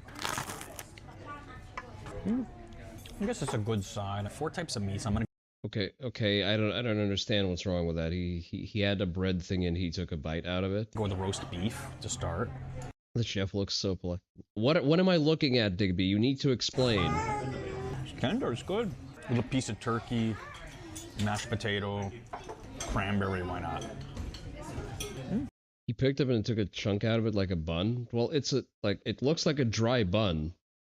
The Yorkshire pudding, what about it? That's not how you eat it? How do you eat it? It looks like a dry bun, at least the way it was served to him. That's really solid. This stuff. I assume you're supposed to put the meats and whatever the fuck else inside of it and eat it that way? Thing might be my biggest curiosity. I'm curious what British stuffing is going to taste like. Pretty similar to USA, I would say, actually. A touch more salt. A big piece of the roast gammon that I've never heard of before. It's a type of pork. Soak it in the gravy and yeah, you put stuff in it. I mean, okay, or you can just eat it as regular bread. That's actually really flavorful. The gammon has been my favorite meat. So overall, I would definitely recommend somebody. The man of the psychopath just eating it like that. It's a piece of bread, Digby. It's not that big of a deal. It's a build your own bread bowl. Come check out Toby Carver.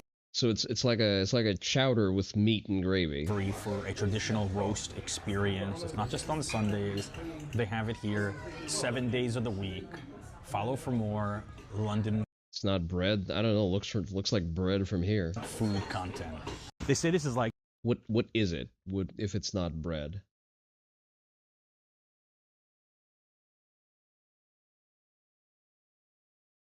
All right, let's see. How one council put every resident 45,000 pounds in debt. It's not that deep, Digby. Yeah, exactly. It's just a piece of bread. Come on, let the man eat.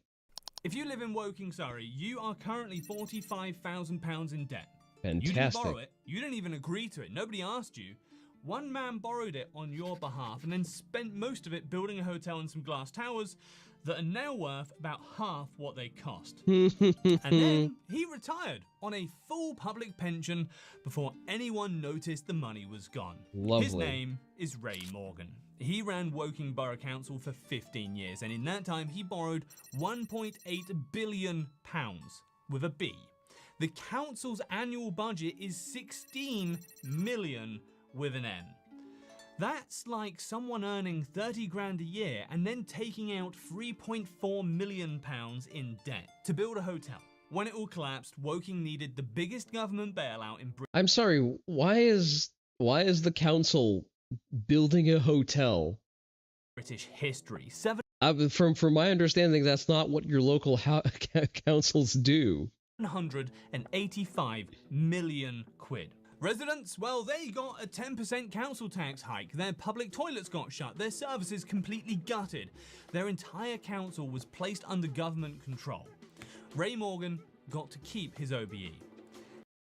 Urban regeneration programs aren't unusual. Hey, okay. I'm Andy Roberts, and welcome to The Fine Print. In my last council video, I told you about Liam Kavanagh, the bloke who allegedly nicked 150 million from Thurrock Council and spent it on... Often involves council stumping up cash to make business premises. I see. Private jets. Classic grifter. Easy to understand. Morgan is worse, because Morgan wasn't stealing. He was on 150 grand a year thereabouts, which, I mean, is pretty normal for a council CEO. No yachts, no country estate. His problem was that he genuinely believed he was going to transform Woking into a major town. Can I start with the fact that Woking is a very unfortunate naming? I understand that the area was probably named that centuries ago, but oh boy, talk about a name aging poorly. Grow or die, he used to say. So he grew it with your money, without asking. When he became CEO in 2006, he kept his old job as finance director as well. So he was the bloke spending the money and the bloke that's supposed to be checking whether the spending was sensible. Conflict of interest, anyone? The auditors later called what this could go wrong? Contrary to good corporate governance. Marking his own homework, basically. He also had a personal £3 million a year opportunities fund that he could spend more or less at will. The audit found he used it to buy buildings and land with no business cases and no independent valuations. Ray just bought whatever the hell he liked the look of. And his philosophy on borrowing? In his own words, reported by the auditors, if the interest payments could be covered, there was no limit to how much the council could borrow. For anything. Forever. So basically, keep maxing out the credit card as long as you can still make the minimum payments. Except it wasn't his credit card. His flagship was Victoria Square, town centre regeneration, towers, a Hilton hotel, shops. Original budget in 2012, 150 million. By the time it was finished in 2022, the bill was... But again, like, what, under that logic, like, why are you building a hotel for the Hilton? The Hilton is perfectly capable of building a hotel on their own. Just give them benefits and give them a tax holiday for 10 years. 700 million. The actual current valuation? Somewhere around £350 million if we're being generous. So at least £350 million has vanished between the cracks. Work that out per household, and that's roughly, carry the one, 8,750 quid that every home in Woking has lost on a hotel they never stayed in. But that wasn't the most of it. Morgan set up 23 council-owned companies and lent them 1.3... I'm sorry, why are council-owned companies a thing? Why is a government arm that is mandatory to participate in setting up shell companies? Ever think that Britain stepping away from the monarchy was a mistake for their culture? Given that they currently have a monarch who does land acknowledgements in Canada, I don't know if it would have been better. If you're cynical, it's because he was chummy with someone. If you're less cynical, it's because Hilton doesn't think it was worth it. I think it's a general misunderstanding of business incentives that's probably very prolific in British government.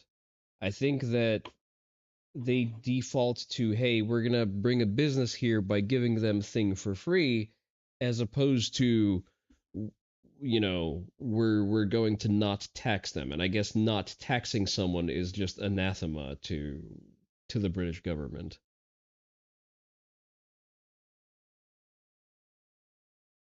Hilton seems to be happy since they run the hotel. Yeah, there you go. And Hilton was just like, okay.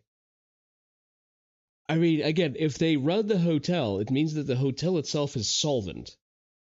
Which means that you could have brought them over to build a hotel in the first place if you could offer them benefits such as tax exemptions that would cover the cost of building it. Whenever you tell a business that they can spend a little bit of money up front but make it up over time, usually most businesses will take you up on that. Billion pounds. Out of 1.8 billion pounds total borrowed, nearly every penny the council took from the government's lending facilities got funneled into companies Morgan was controlling. He spent 72 million on an office block the previous owner had just bought for 61 million 3 years earlier. Overpaid 11 million on day one. He lent 13 million to a private school funded by council tax. And by 2022, all of these investments were bringing in 38 million a year. The interest payments were 62 million. They were losing 24 million a year just on the gap. Every year, getting worse, and nobody said a word, because the man running the numbers was the same man doing the spending. And the Audit Commission, the independent body that might have caught it, well, scrapped in 2015 because it was considered red tape. Morgan retired in March 2021. The really reckless borrowing happened between 2016 and 2019. In his final year, he applied for emergency financial support from central government while simultaneously telling everyone he was confident in the council's finances. 39 days before he left, he went on a public Facebook rant, having a go at residents for complaining about parking. Parking! 5 weeks from retirement, Him funneling money doesn't matter because other people funnel money to, you learned this from Tim Waltz. Ah, I see. Yeah, the Tim Waltz defense. I think a big issue with government here these days is that they stop thinking of themselves as government. They think of themselves more as a business. You can't run a business like this, Digby. Like, the thing is, businesses can't borrow money endlessly to burn them in a pit. Businesses have what's referred to as an adult in the room called the CFO, who, if he comes in and sees you fuck your P&L that way, is going to hang you in the public square. billion in hidden debt, and this man is arguing with locals about car fumes online. Then he walked. Full pension. Cheers. Good one, mate. Thanks for that. His finance director left in 2023. The interim replacement took one look at the books and declared the council bankrupt. On the 7th... You never say they were good at it, but again, that's... If they were running it like a business, they would have been allowed to fail. Like, when you run a business, you are actually a custodian of the money, and I maintain that a business attitude towards money usually gets you better results because you treat it as an asset that has to be guarded and grown, as opposed to, you know, other people's money that you can endlessly burn in a pit of things that you want to do. Because that's a very government approach.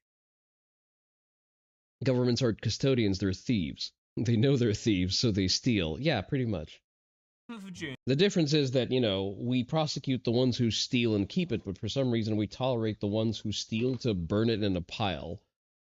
In 2023, Woking issued a Section 114 notice. Deficit 1.2 billion. Later projections 2.6 billion.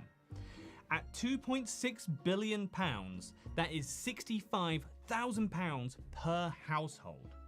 There are people whose mortgage is smaller than their share of Woking's council debt. Council tax up 10%, toilet shut, leisure centre gutted, theatre defunded, 60 jobs gone. A pile they probably got a kickback from somehow? I mean, if so, I am fully exposed to believing that these people are just idiots and they just spent the money for nothing.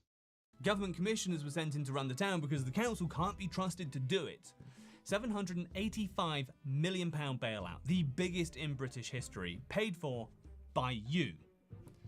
And Ray Morgan, the man the auditors called the principal architect of all of it, whose approach they called potentially unlawful. I mean, it should be definitely unlawful, but hey. He's at home with his OBE and his pension. The local MP wrote to the Honours Secretariat asking for the OBE to be stripped. Morgan said he was disappointed by the request. Disappointed? He bankrupted an entire town and he's upset about the medal. When journalists doorstepped him, he said he was no longer employed by the council and wouldn't comment. 32 years at the council, 1.8 billion borrowed, and he can't talk about it because he doesn't work there anymore. And you'd think Woking was a one-off, right? One mentalist in one unlucky town, but it's just not. Croydon. Even your shithole-run Democrat city is not that much in that much debt. Yeah. Wait, Croydon mentioned. Let's listen about that one. South London, their CEO, Joe Negrini, set up a council-owned housing developer called Brick by Brick. The council loaned it £200 million and sold it 6 parcels of public land for £1 each. They sold a park for 250 quid. The company built 3 council homes. 3 out of 200 million quid and a bunch of free land. When it was wound down, 68 million was just written off. Negrini left in August 2020 with a £437,000 severance package. Good job. Thanks for that, mate. Croydon. See, now that just looks like a money laundering scheme. That just looks like grand larceny. Declared bankruptcy 3 months later. The council later admitted the severance should not have been made. Well, it's not been given back now, has it? The bloke who ran Brick by Brick day to day is now a consultant, advising people on how to communicate better with the public sector. I swear on my life, that is real. Anyway, Spelthorne, another Surrey district, budget of 22 million, borrowed over £1 billion to buy office buildings and shopping centres. Bought a shopping centre for 40 million quid weeks before COVID. 90% of the shops closed. Their own auditors. Okay, that is just unfortunate timing. Said 3 of the purchases were likely unlawful and threatened to take the council to court. Both Spelthorne and neighbouring Runnymede now spend more money on debt repayment than on actual services for residents. I'm sorry, the names of British areas will forever be funny for me. You'll give him a pass for the shopping center. Yeah, like, okay, you buy a shopping center and then fucking COVID hits up. Sorry, that's just a black swan. Northamptonshire. Well, they got into financial trouble, made their CEO redundant, then rehired his consultancy within a month for £931,000. Nearly £1 million quid to the man who caused the problem to fix the problem. Jesus fucking Christ, man. This is literally like someone coming to your house from... I'd be shocked at how many grope cunt lanes there are in the UK. That's a fantastic name. I can see why it stuck around. Throwing a brick through the damn window and then saying, hey, I sell windows. Newcastle, finance boss got a £400,000 redundancy payout, biggest any English council handed out that year. And while all of this is going on, 600,000 council jobs have been axed since 2012. 350 youth centres closed, libraries shut, toilets bolted, your services stripped to nothing. So the bloke who torched the budget can retire on a full pension. Oh, and tell journalists he'd just rather not discuss it. Poor guy. Half of all UK councils expect to go bankrupt within the next 5 years. Half. And nobody in Woking thought it would happen to them. It's almost as if taxing your population to death while importing infinity migrants who don't contribute to the economy is not a sustainable model. Nice town, good schools, a CEO with an OBE. Now it's broke. £45,000 per household broke. Same story every time, isn't it? Borrow a fortune, piss it up the wall, and then leg it before anyone notices. Pick up your pension on the way out. The fine print, as always, is where they hide all of this important stuff. And in this case, the fine print says there are no consequences for any of them ever. So if only that was the extent of your problems, I would say that it's a big mindset problem. Speaking of mindset and infinity foreigners, so Peter Boghossian had a very interesting talk with this gentleman over here over his recent book, and it's a good talk. I would implore everyone here to listen to it. We're not going to listen to the whole thing, but because it's a 2-hour segment. However, at one point the cameraman chimped out at something Peter has said, and I think that listening to the cameraman speak, because they, they saw a big reaction from the guy, and they offered him, hey, can you just, contribute something? Give us your opinion. What do you think about this? Why do you disagree? They were very cordial. I think Peter was nicer than he should have been, but he has presented us with a very good case study of sort of your typical leftoid specimen, and I think it's worth taking a look at it. You predict in the next 2 decades the call center industry of the UK is going to explode? See, if it were at least Indians, it would have been that bad. They're in debt for $2 million? Yeah. All right, let's see. Europe has a lot of problems. But the first order of business, you need an absolute unconditional moratorium on migration. The second order of business is, I'm going to say this, people are going to lose their shit, but it's true. You have to start shooting people if they attempt to come over the border. Yeah. There's simply no other way to keep people out. Yeah. You mean like Poland? I actually But agree. if somebody has another way, I'm completely willing to listen to it. I think the cameraman left. Did that offend you? I think it offended him so deeply he left the room. Are you sure? Yeah, that's why he left. He shook his head and left. But I don't know what's the only other solution to that. He just got mogged so badly that he had to leave. Yeah. I think. Reed, let's bring Based the camera on guy what? up here Based and on ask him his this solution. dick in your mouth. Get him up here and we'll mic him up, and I'll ask him what his solution Actually, is. because your position's not that bad. The point is, I really like that Bogosian wants the smoke. Like he's like, oh, wait. You're not just going to storm off. Mic him up. Let's give him an opportunity to make a clown of himself for my content. Absolutely based. why are you breaking the law? Okay, you're breaking the law, and there's repercussions. You're not the innocent one here. I mean, in other words, I agree with you. But if anybody else has a solution, I'm willing to hear the solution. I mean, I don't know what the solution would be other than you have to have a moratorium, and if people try to come to the border, you have to shoot them. The thing is, I've said what this is the before. other solution? The thing that I've said before, which I just, people don't get this, is, especially Europeans and Americans. I might have told you this before, but, when you look at the world population. I really like the tactic of asking people for their solution, because usually the people angriest at, just normal middle of the road opinions you say have no alternative. They have no working solution that they can think of. Now that we're actually off cooldown, I need to give Digby a shout out as well as our resident token Brit.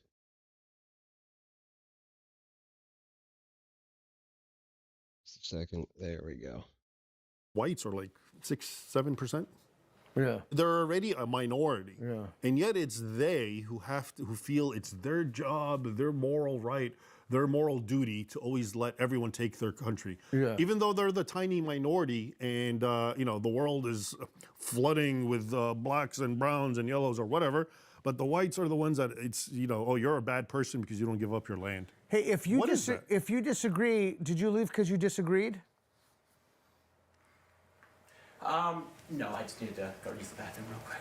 But you didn't leave because you just... Literally, he said he did leave because he was offended. Apparently Germany can't build an army because it would be mostly Muslims with no connection to Germany. Gee, yeah. Foreshadowing? Can we extract Digby from his sinking ship? Listen, if he wants to, I'm more than happy to assist him in finding a good Southern girl. Disagreed with anything? No.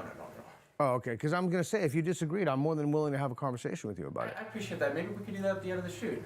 I mean, Explosives. Would you like an M1A Barrett and some AR-18s? Get it on film right now. I appreciate that. I don't feel like. If you don't want to appear, maybe he can ask it, and we can speak without Yeah, I mean, if you have physically a- appearing. Can I ask this question? I mean, You can ask me anything you want. Strong feelings about finding the murder of Charlie Kirk absolutely wrong, which I agree. Like he immediately goes to deflect. Did you notice that? He has nothing of substance to say, so he tries to snake away, but then he thinks, oh, I can drop this stinker and look correct by deflecting. would like to be designated a terrorist organization by the CIA, so they will send you weapons and the fleet of Toyota Hiluxes.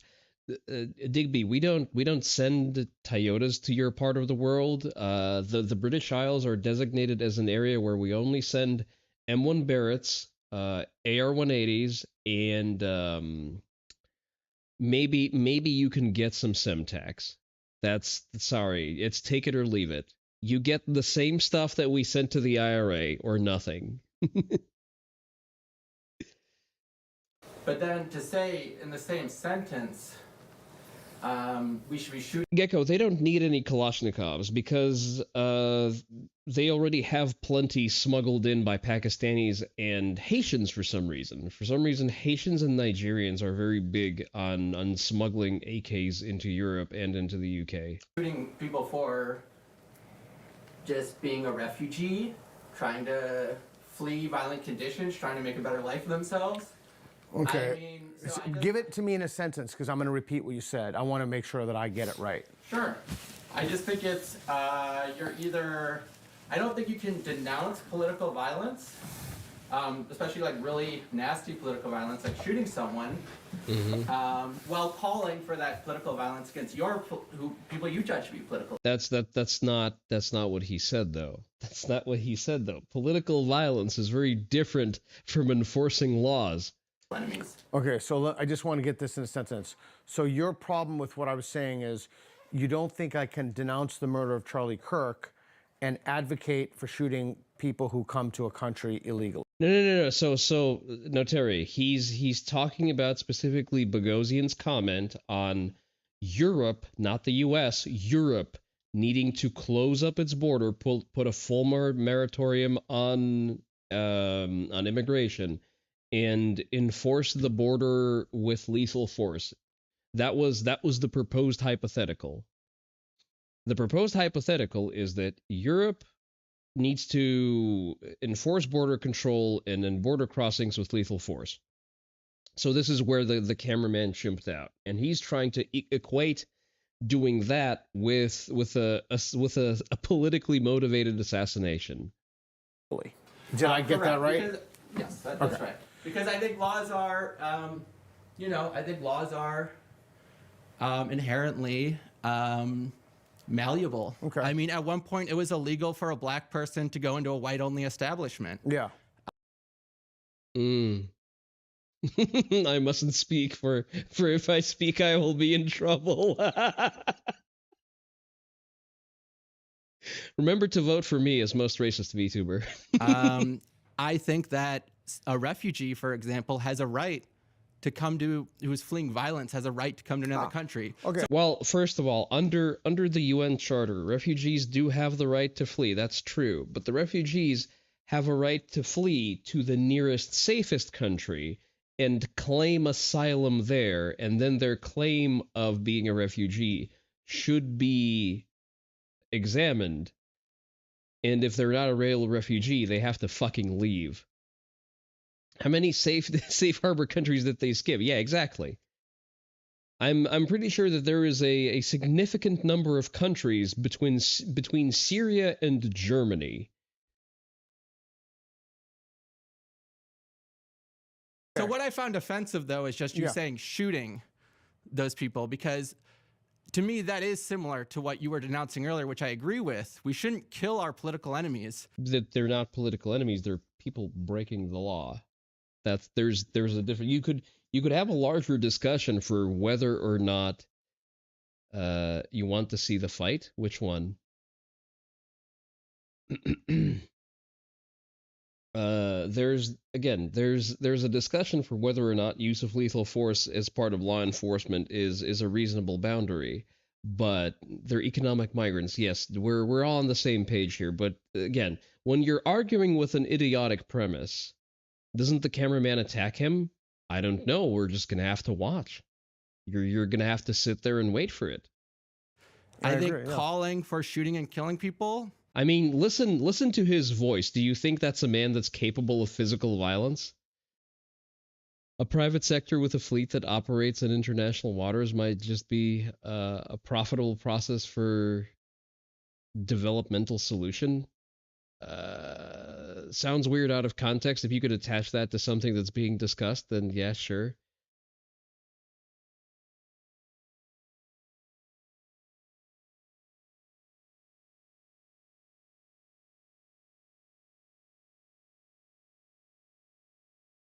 Big Boss. Wait, was that a fucking Metal Gear Solid reference in my chat? How dare you?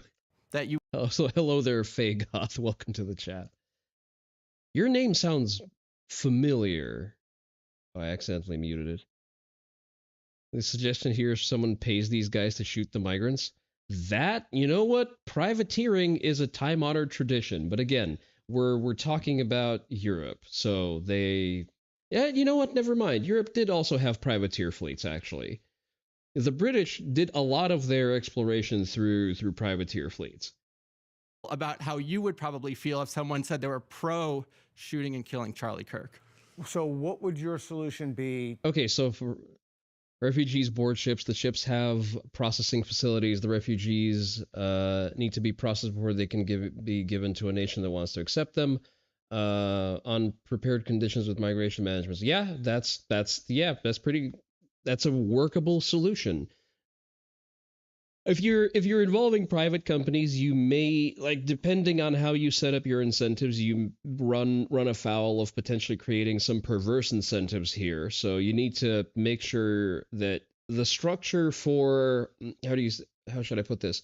The incentives for processing and operating these facilities should not be tied to the numbers of acceptances that they issued, because that way you would create a perverse incentive for them to funnel as many people through as possible. If you can remunerate them, for example, on just a fixed rate for operating the facility, without attaching it to any kind of, scaled payout. Like, I'm sorry, your facility only gets paid like $1 gorillion per year to operate. No less and no more. We don't care how many people get approved. We don't care how many people you throw off into the water. Then I guess that would probably work. Europe hire Blackwater and your life is theirs. Basically, you got to be careful what they're paid for and what metrics you adjust for the budget for. Yeah, exactly. Again, you could just give them a stat. I kind of like that system. Like, even if we were to accept the sort of UN refugee doctrine that's currently been grossly misused and probably has to be reassessed. But I think that's actually a workable solution. And given that a lot of people claiming refugee status do cross through waters of body through the Mediterranean and through the Suez, not the Suez, the fucking God, I forget what's the stretch of water, what is the channel between France and the UK? Cradle to grave deposits per refugee are not out of the question. Perverse incentive can be flipped to an expensive deterrent. That's all. Is it just the English channel? Does it not have like a name to it? It is just the English channel. Okay, I thought it had a name attached to it. Like maybe not. Okay. But yeah, setting a restrictive financial bottleneck is also good. That's something that a state has to figure out on their own. I mean, you could also just completely refuse access to any benefits programs. That also works. Just, yeah, sure, you can come here. You can claim the Sharia swimming corridor.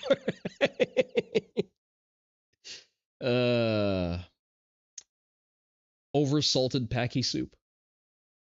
Wager the French would prefer it be dubbed the Channel Francais? Well, we don't care what the French think. To illegal immigration in Europe. But yeah, back to this. So the guy tried to derail since he doesn't have a solution, he doesn't have a real question, he just tries to derail the conversation by alluding to, well, political violence bad, therefore enforcing laws also bad somehow.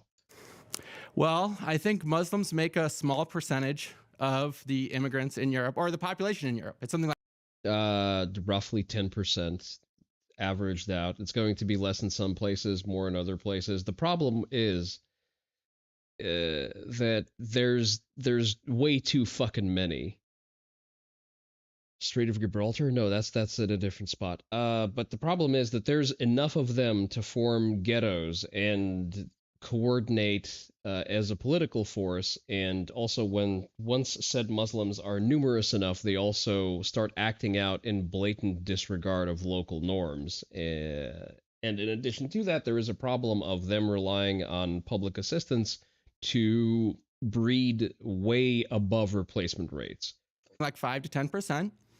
10% is a whole fucking lot, by the way. I don't think immigration is actually a problem. If you look at statistics, undocumented immigrants commit less crimes and less violent crimes. But that doesn't. Incorrect. First of all, why are they undocumented? Because they broke the law breaking into the country. So by definition, all quote-unquote undocumented, so also known as illegal migrants, they have a 100% criminality rate. Suicidal empathy without the NGO industrial complex, the Mamdanis and Rothschilds. Yeah.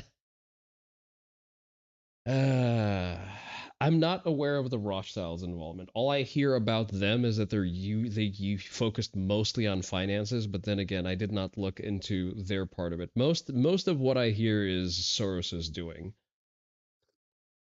which is fascinating how much damage one power lich can do within a single generation. But yeah, the man also does not understand per capita. They were apparently involved with Epstein. Well, from my understanding, it was Epstein involved with the Rothschilds, not the other way around. He was basically a wealth manager for them at some point. Lord Gaben just fucked the Rothschilds in open court. You love to see it. Claimed in a few emails to represent them. Well, yeah, that's the thing. Doesn't answer the question though. So what is the solution to illegal immigration in Europe? Well, I gave you my solution. It does answer the question because it doesn't answer the question. Your question, you're implying that there's a problem that needs to be solved. There is a problem that needs to be solved because there is very obviously an invasive culture that is actively fighting for dominance on the European continent.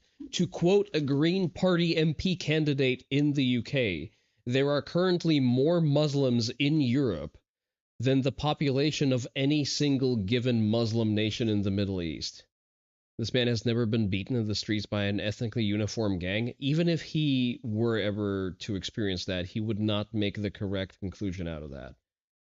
I can hear exactly how low T he is. I can currently hear his gyno through the microphone without ever having looked at him. Ariana de Rothschild had some things of note about World War II figures in her emails with Epstein, I assume. I think that's his email handle. The way I'm answering that is I'm saying that implication is false. Okay. And the facts don't support your feelings about the issue. And the facts are that, especially in America, isn't like a majority of how should I put this? If I'm remembering that one correctly, the majority of elementary school children in Austria right now don't speak German at all. Not as a primary language, not as a first language. Just at all. They just don't speak German in Austria. That sounds like a fucking problem.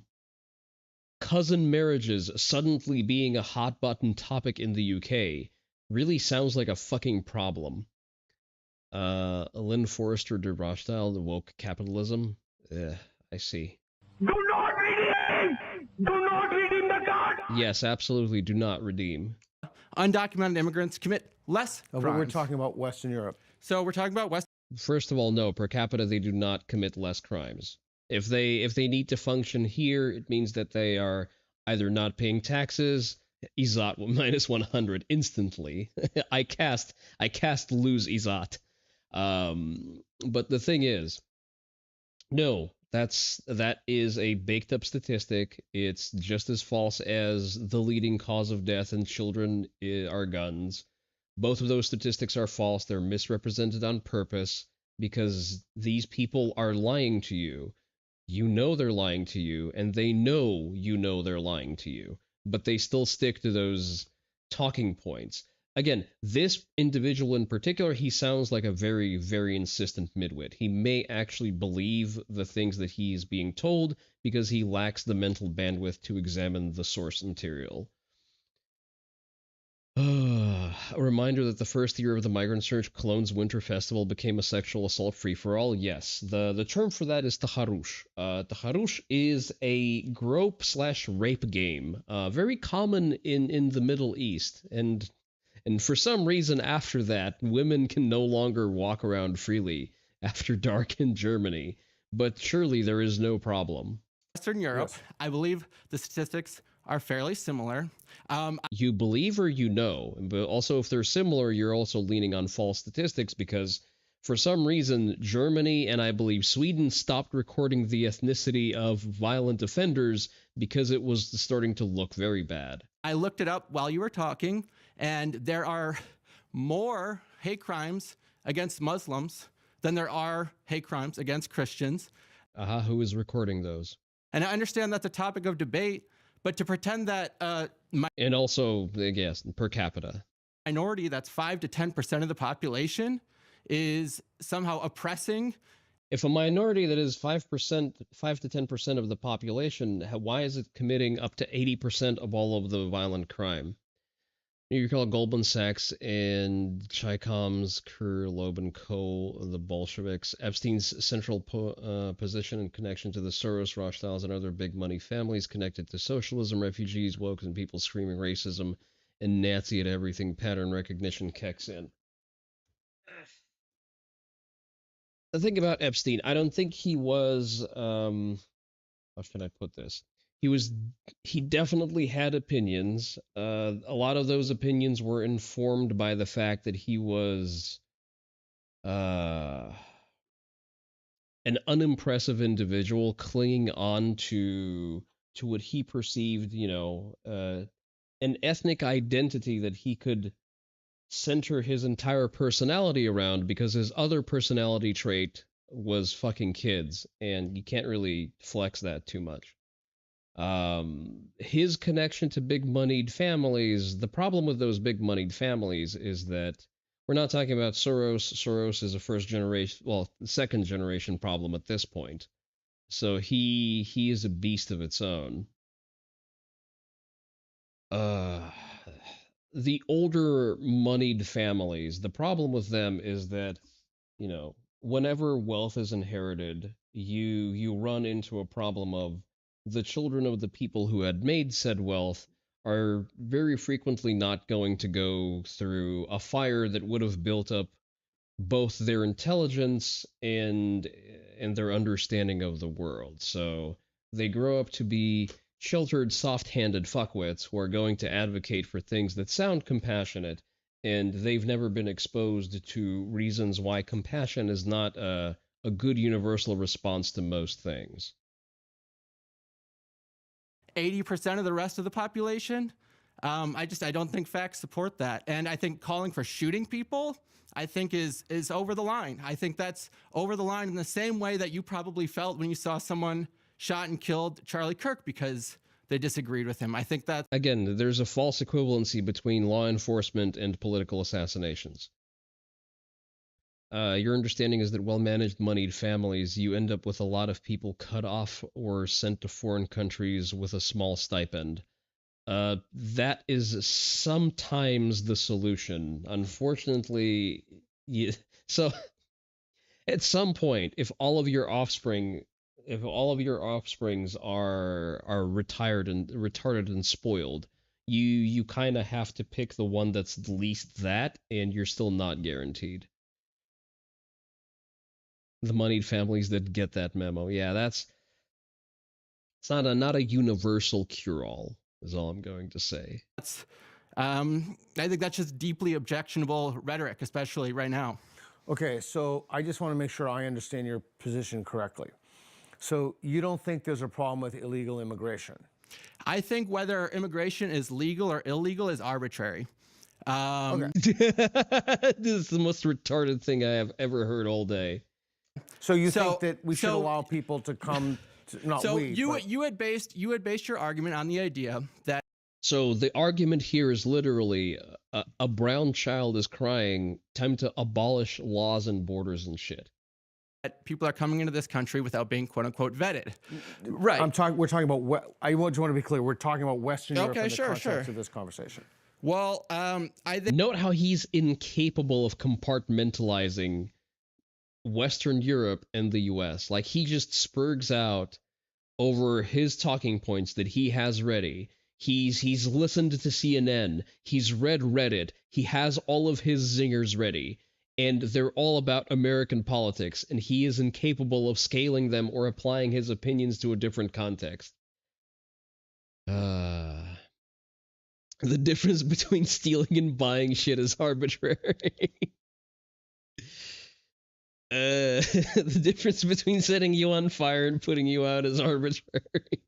I think basically if there's not a legal process to immigrate, then the term illegal immigration becomes a misnomer because. But there is a legal process to immigrate. Like, all of those countries have an understood legal process.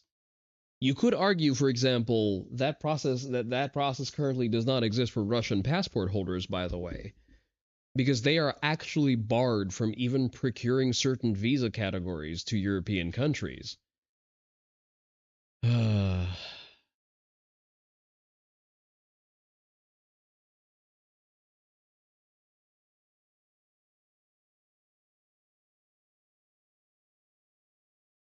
There's one of your, oh god, you want to Mexican all over this fucking effete bastard.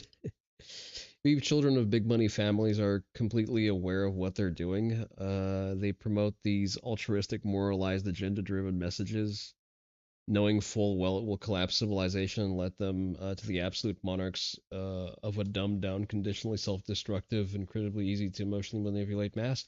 You are violating Hamlin's razor there, Fagoth. You are ascribing malice to where stupidity will suffice. I've interacted with that cohort of people. No, they're actually that delusional. I hate to break it to you. No, Digby, it's not. They're not advocating for a return to feudalism. Again, I've interacted with this cohort of people a lot. The younger generations are just fucking stupid. Some of them are definitely trying to do that. You don't think they're smart enough to figure out how? That, again, I don't think they're trying to solve for that problem. Most of them are focused on very midwit pursuits.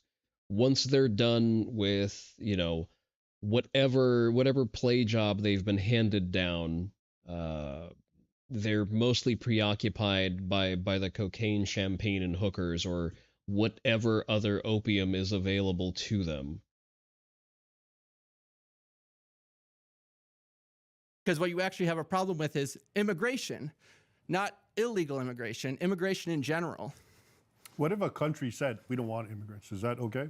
If a country said what? We don't want immigrants. Well, and I would say that I'm a white person, you're a white person, you're a white person. Well, first of all, okay, and I'm a red person. What next? Not a white person. Can we just spike the global cocaine supply to get rid of them?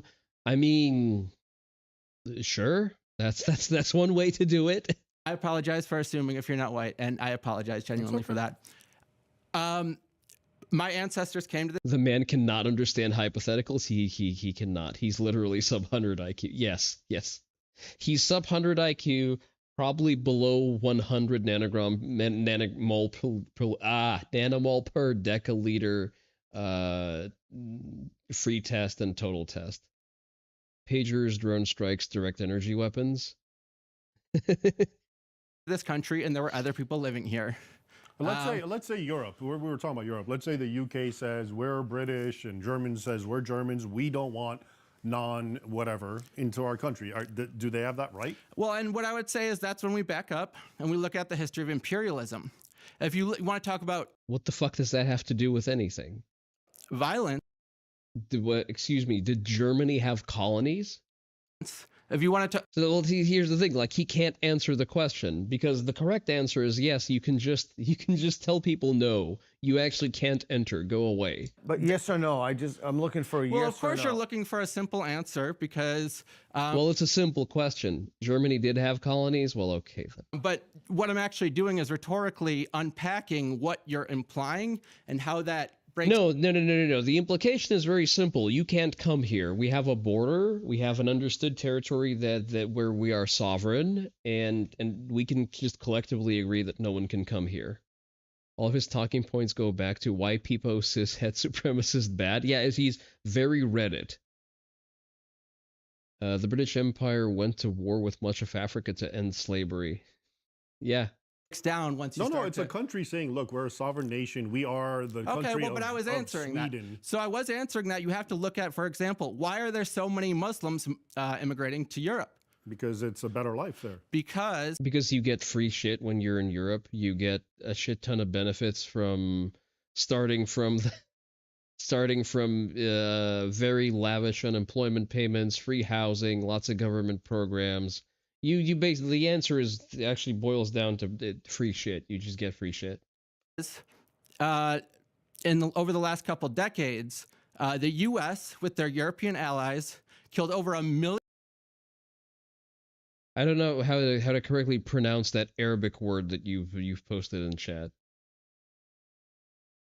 Sponsored by the whatever foreign word sponsored by the host country. Million people and destabilize the entire region. Most of the people coming to Europe are refugees from European actions. So it's entirely hypocritical to say that you have no right to be here when we. And when I say you're making a humanitarian argument, in other words. It is a humanitarian argument. Absolutely. Okay, so we can send all of the Pakistanis back to Pakistan then, because they're not a destabilized region. India is not a destabilized region, so I guess we can just deport all Indians now? It's the concept of Islam waging war by outbreeding non-Muslims in a foreign nation. I see. Hajira, I guess, would be. India has a space program, exactly. Absolutely. Okay. So I'm just trying to think of how this translates into policy. Sure. In the context of Western Europe specifically. Sure. There used to be a video game where the protagonist is a pro-family Western civilization capitalist Pol Pot. When he sees Redditors, his mind goes, to keep you is no benefit, to destroy you is no loss. See, like, I agree with all of it, except the Pol Pot branding. I refuse to associate with communists. We pay them foreign aid. Wait, what? We pay who foreign aid? So does a country have a right to say we're going to close our borders? I think that immigration is a human right. Okay. Okay, so meaningless platitude. Thank you. Why are we... Wait, why do you pay India foreign aid? What the fuck? Are they not independent? I thought you've released the colonies. In the same way... Just to be clear, I want to be clear. Yes. If Saudi Arabia said, we don't want non-Muslims, this is our country, we are a Muslim country, and we don't want non-Muslims, do you have a problem with that? Absolutely. I would say that's deeply oppressive. But that is what they do. Exactly. Actually. And that's my thing. I'm against that sort of policy. I'm against bigotry. I'm against closing the borders. I'm against...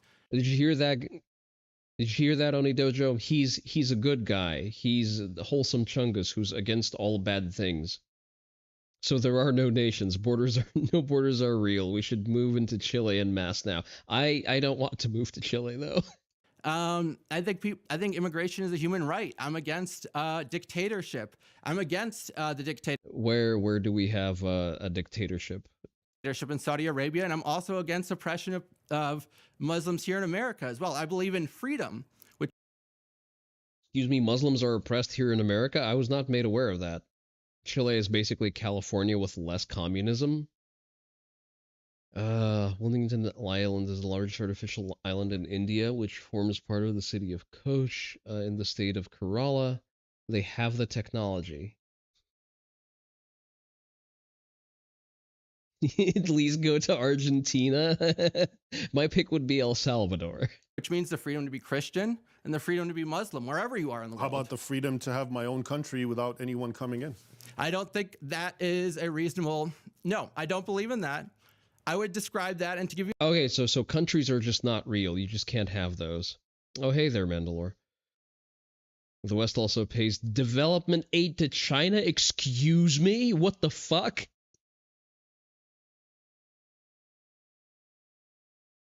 give you an analogy, I would say that, say the Jim Crow era, someone could have made a similar argument. Do I have the freedom to go into a place without people of different races? And I would say no.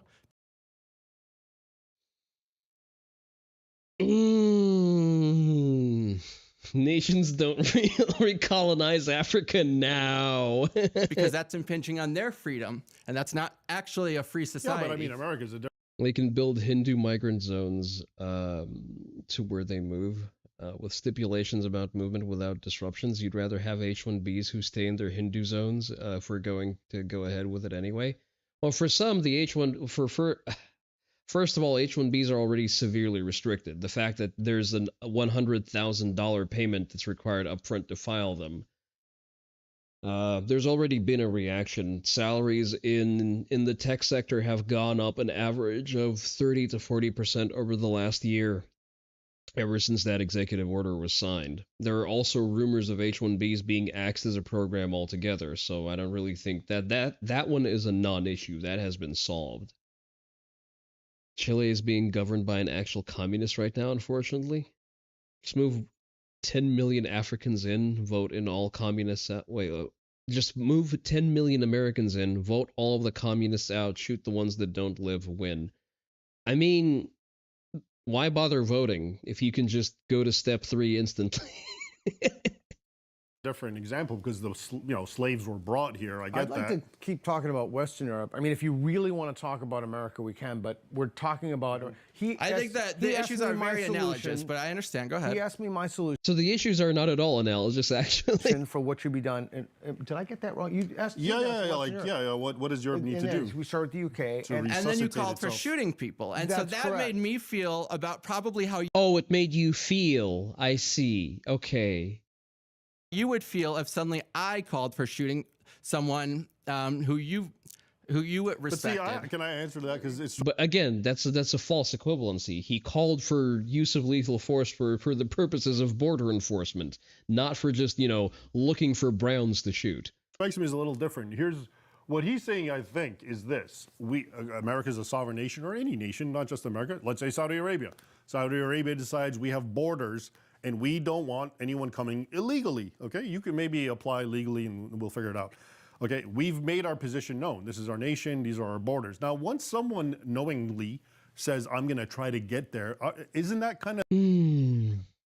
Let the Chi-Coms build... Oh, just a second. Oh, chat is lively today. Let the Chi-Coms build something that validates an act of war. The Chi-Coms already aggressively using their fishing fleet to fuck with shit. Chile lets their fleets use Chilean ports. War. I mean, no one's stopping us from doing a Venezuela 2 electric boogaloo there. If the U.S. went through the Andy Dworkin's request for interning all men and only allowing them to be checked out by women for personal amusement, this fucking guy would argue in favor of it. Wait, what?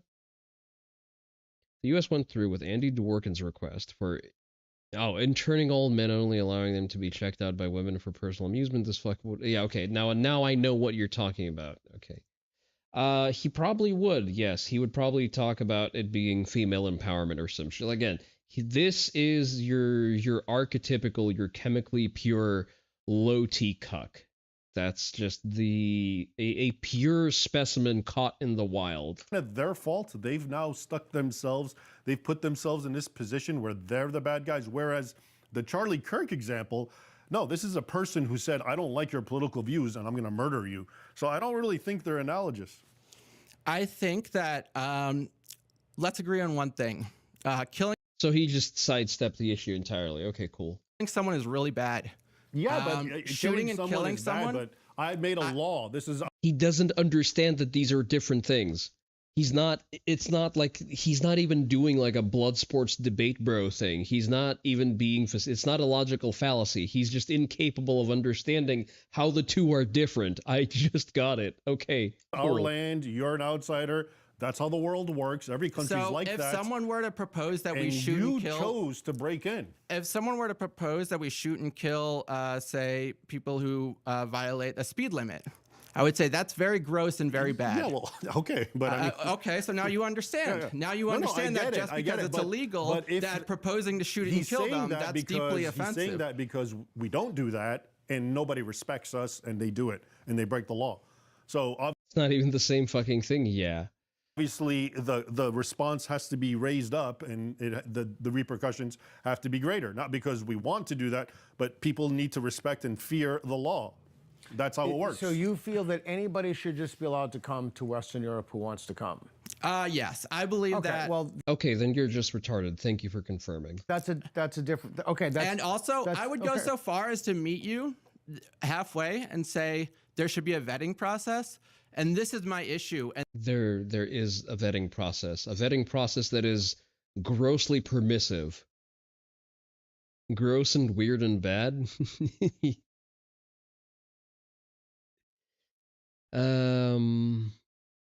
What they do and what they like to eat, what age of consent is there in their countries, and how they treat their prisoners of war and criminal prisoners. Yeah.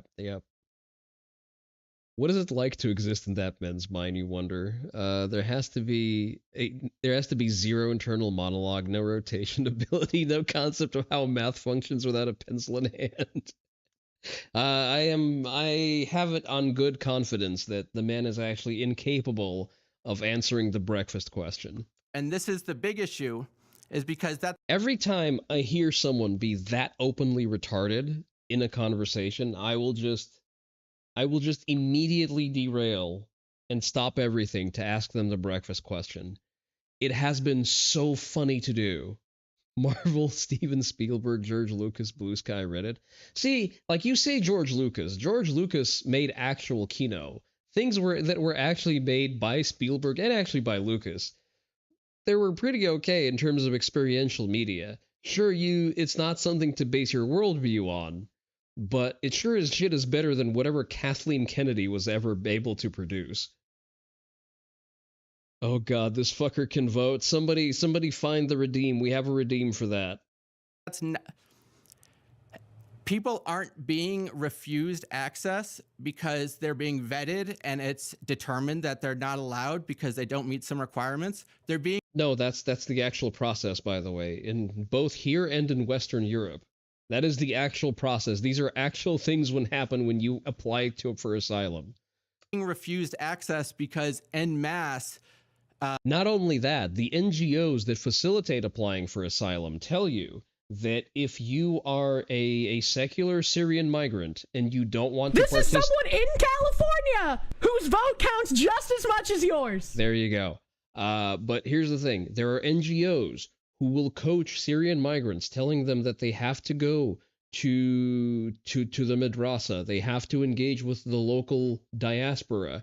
They need to stay unemployed in order to have a good supported case for their asylum, because if they try to naturalize and they try to, speak German, they try to cut ties with the extremists in their communities, then the likelihood of their case being refused actually increases.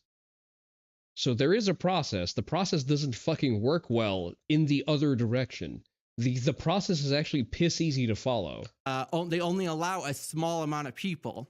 So it's not that people are trying to get in who fail a vetting process. It's that immigration itself is being banned. And that's not true. That is facially false. Okay, thank you. Being pretended like that's about a vetting process, but it's not about a vetting process. It's about excluding what I feel like is a human right, the right to leave a war-torn country and make a better life for yourself. Okay, so let's go back to the original claim. He asked me about Western Europe, what I do. When I asked him, are there any questions you'd like to ask me? And I went through a litany of things that I thought I would do. That right doesn't exist. It's allowance. Exactly. You do not have the right to occupy a given space. You do not have the default right, well, basically to live anywhere outside of the immediate circumstances of your birth. I'm sorry. The only thing you are entitled to is what you can claw back and claim as your own. Mentioned shooting, and if any of this, my recollection is an error, please let me know. I'm jumping ahead, you offered to meet me halfway and say you think you should have a vetting process. My argument to you would be you haven't answered the question. What do you do with people who go to Western Europe illegally? You still have people coming in days. I would say that I would say you would treat that like a minor crime in this instance. If, one, that it is actually possible to immigrate. Okay, then if it's a minor crime, then you should instantly deport them. Because if someone comes to your country and the first act they commit upon entering your country is breaking the law, then you should just instantly deport them. Simple as. If you pass a vetting process, which, by the way, it's not, you need a lot of money and a lot of resources, and they only allow a small amount. So realistically, immigration is not possible for people. It is possible. Immigration should never be illegal. Even the legal aspects, he's underselling the permissiveness of legal avenues for migration, especially to Europe. The trans bathroom issue can be solved by sending them all to the Indian state where public defecation is the highest form of culinary. That's very true. You can't have a problem of which bathroom to use if there are just no bathrooms. That's very true. By the way, reminder that we do have a Discord where for now we can glow a little brighter than we can in the Twitch chat. So if you feel very energized, use that as an outlet. Just remember to abide by TOS. Don't get me in trouble. But two, if someone does break what I would consider a minor crime, which is crossing a border, that they should be treated, and that should be assessed in the same way of, for example, somebody speeding, which is a minor crime that would require appropriate consequences and not, for example... Well, speeding isn't a crime. Speeding is a traffic violation. So get your terminology straight. Shooting them. Okay. And I just to say why I walked out, one of my best friends is an undocumented immigrant. Yeah. And DHS, look this guy up. Look this guy up. And you're back from ad breaks. Welcome back, brave ad warriors. Suggesting that he be shot for what I don't even consider to be a crime. That's not what he said. That is not what he said. No one suggested hunting border hoppers inside of a country and shooting them. That is not what was suggested. I understand as a retarded shitlib that he's not able to grasp that detail, but I think it's very important to point out that nobody proposed that. Is he in Western Europe? He's not. So how is it germane to what's being discussed here? Okay, so wait, I hear him. Do you hear that? You can hear his voice shaking. You can hear him on the verge of tears. You suggesting that he be shot for what I don't even consider to be a crime? Is he in Western Europe? He's not. Okay, so let's go. He's about to cry. The lightest touch, like the suggestion of disagreement, and then he's already on the verge of tears. Back to this. So we have the country of the UK, the United Kingdom, in England. We agree, we make a law, we say we're going to vet people, and we still have, what is it, Matt Goodwin's statistics? You know, the Discord is popular, widely used, but it gives stoat some consideration. What is a stoat? See, I use Discord out of utility, just because it is, how should I put this? It is the common tool of the VTuber sphere. Stoat. GitHub. Open source, user first chat platform, quick links, website. I'm gonna read into this later. But yes, at the time we still use Discord, just because, listen, at my size, I cannot divert my audience to a platform that's not in common use. I need to meet the people where they are. My message of stop being fat, stop being poor, stop being retarded, and do better for yourself is already difficult enough to sell to a predominantly male audience. Like I'm a VTuber who tells people to exercise and not be fat. Like I've already failed the task of pick a struggle. I'm not adding more.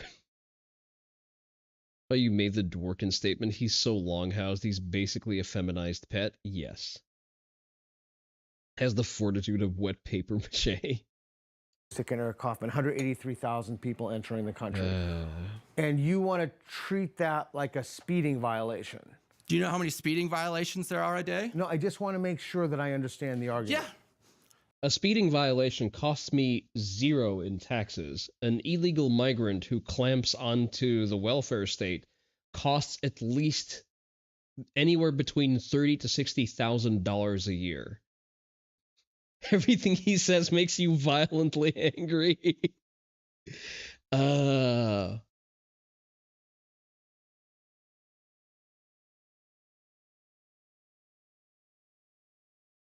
And like that, I lost you. Damn, I'm sorry about that. Where did I lose you exactly? What were you referring to? That's not basically. I don't think it's a crime to cross the border. Okay, so then it's a totally. Was it the male VTuber part that lost you? Code name. The truth, I think you don't even care. Like if someone breaks and enters illegally, I think you think it's okay. You probably are rooting for them, right? Because that would be a crime. I'm saying it's a crime to break into someone's house and steal something. And if someone does a crime, they should be punished for a crime. I'm saying it's not a crime to immigrate. Mail on stream. Do you think they'll work? Don't be fat and poor. Listen, we can workshop on it. We can workshop. I think the solutions are actually interconnected because putting the fork down is famously free. So if you work on becoming less fat, and I'm more than happy to assist you on that journey. Like again, all jokes aside, all of the making fun of the fats. I stick to providing actual real workable solutions to weight loss. And we've had people, I've been on a weight cut for most of last year. We have Oni Dojo members who've cut weight successfully and gotten on their fitness journeys. So it's not all bullying. I actually offer, unlike the effeminate twink behind the camera here, I actually offer solutions to problems I point out.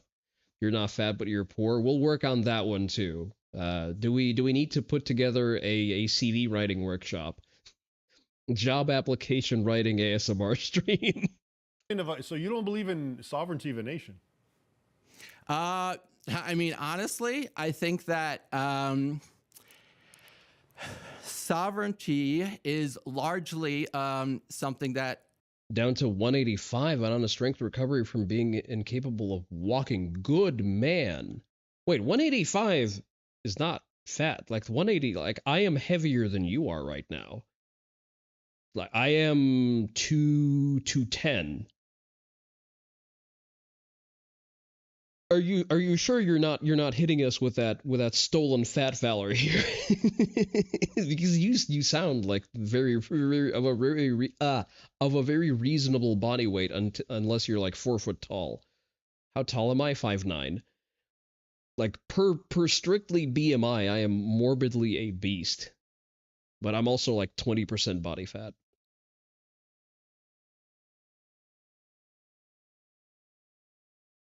I blame my back injury for that one. I should start cutting weight a little. I should dry up a little bit more once I actually start hitting the weights.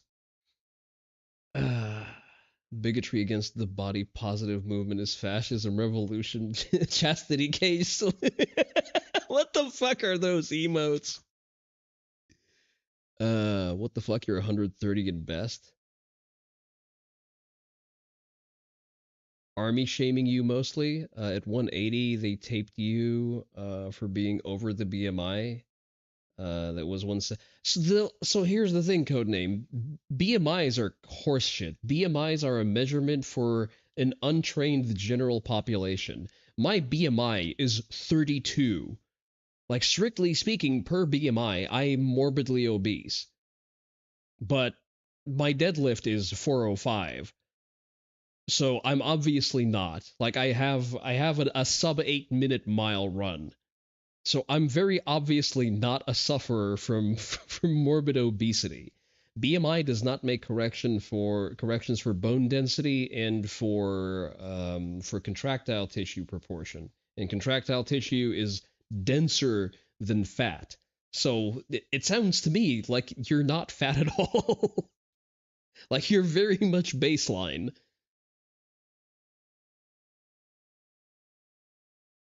Again, if you want to talk about lifting, that's what the Discord is for. There's a whole dedicated excuse me while I take a drink of water. There's a dedicated channel in the Discord. The guy who did the measurements at MEPs were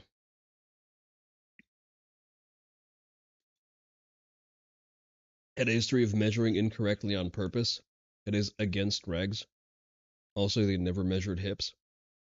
If anything, you're too skinny. At 130, yeah, you definitely are. Like, I'm sorry, that's what we refer to colloquially as victim weight.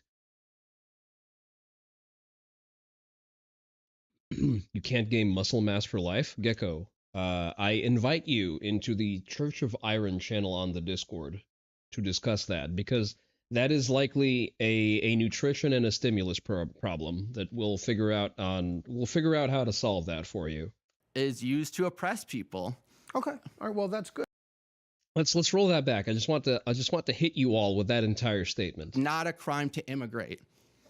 Do you think so you don't believe in sovereignty of a nation? I mean, honestly, I think that sovereignty is largely something that is used to oppress people. Okay. All right. Well, that's good. Thank you. Sovereignty is used to oppress people. Great. Okay, so countries are not real. The world just belongs to the United States now. Thank you for coming. Being honest. So now I know exactly what you believe. And so if we try to agree upon something and meet me halfway, I don't think that's meeting halfway because it doesn't answer the question. I think I answered your question, but well, go the ahead. idea is that is there any number of illegal immigrants that we shouldn't, like if 10 million people wanted to come into the UK or on dinghies in a year, we would just treat that like a speeding violations for those individuals. Realistically, it would be fine. Okay. The number. Okay, so just yes. So just spread your cheeks and let the world fuck you. I mean, given the man's very, very obvious testosterone level, that's not hard to predict. I think you found me from this channel. Just a second. Oh, hey, that's Johan. I can turn her up after this. You there, you in the cafe. Yeah, I see you. I got a drone with your family's name written on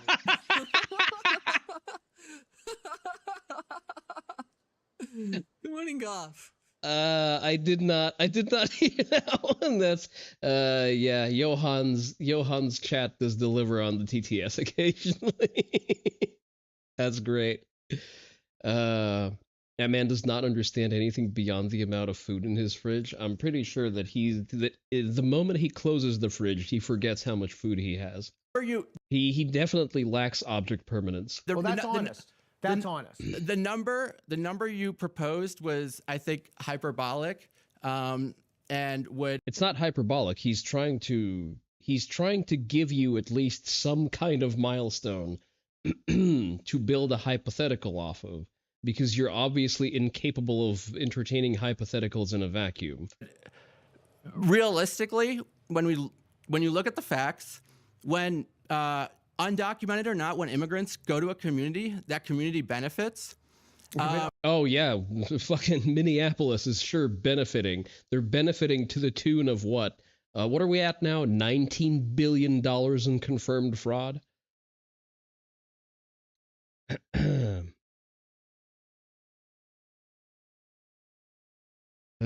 Everything he's proposing, the fucking idiot just agrees. There's no extreme too far from him. Well, yes.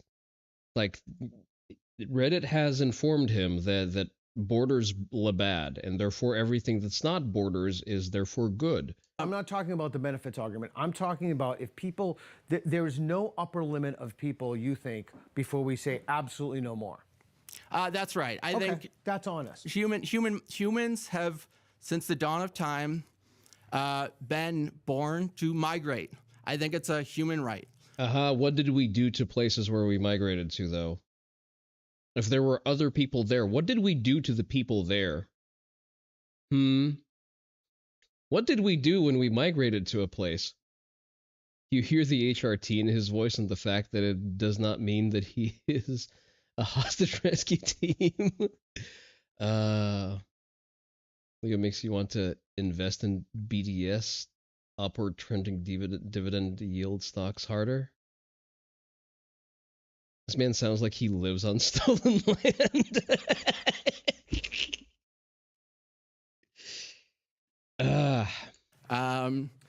I'm going to wish you something. I wish to consign you and your family and all of your posterity to lives that you want to create. That is very powerful. I really liked that the curse that Bogosian has cast there. I really like that. It's even funnier because it completely goes over the head of the fucking mongoloid he's trying to interact with. He does not understand the severity of the curse that has been cast upon him. He's incapable of grasping it, just like he's incapable of rotating the apple in his mind. Like the original Greenlanders that got genocided by the now native Greenlanders in the Middle Ages. Exactly. Because you're pretty much going to create that in Western Europe. And I wish that to consign you to that life. I wish you to give you the very thing you want. I would wish nothing else upon you than that.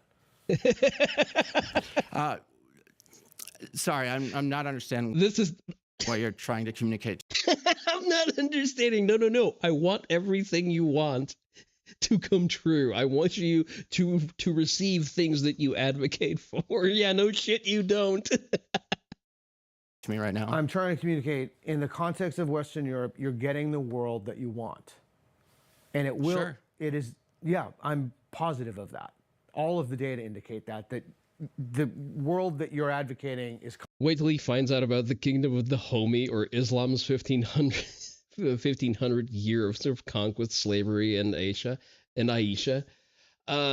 Listen, if we told him about Aisha, he would probably hit us with age is just a number and like it's their culture or he would try to deflect.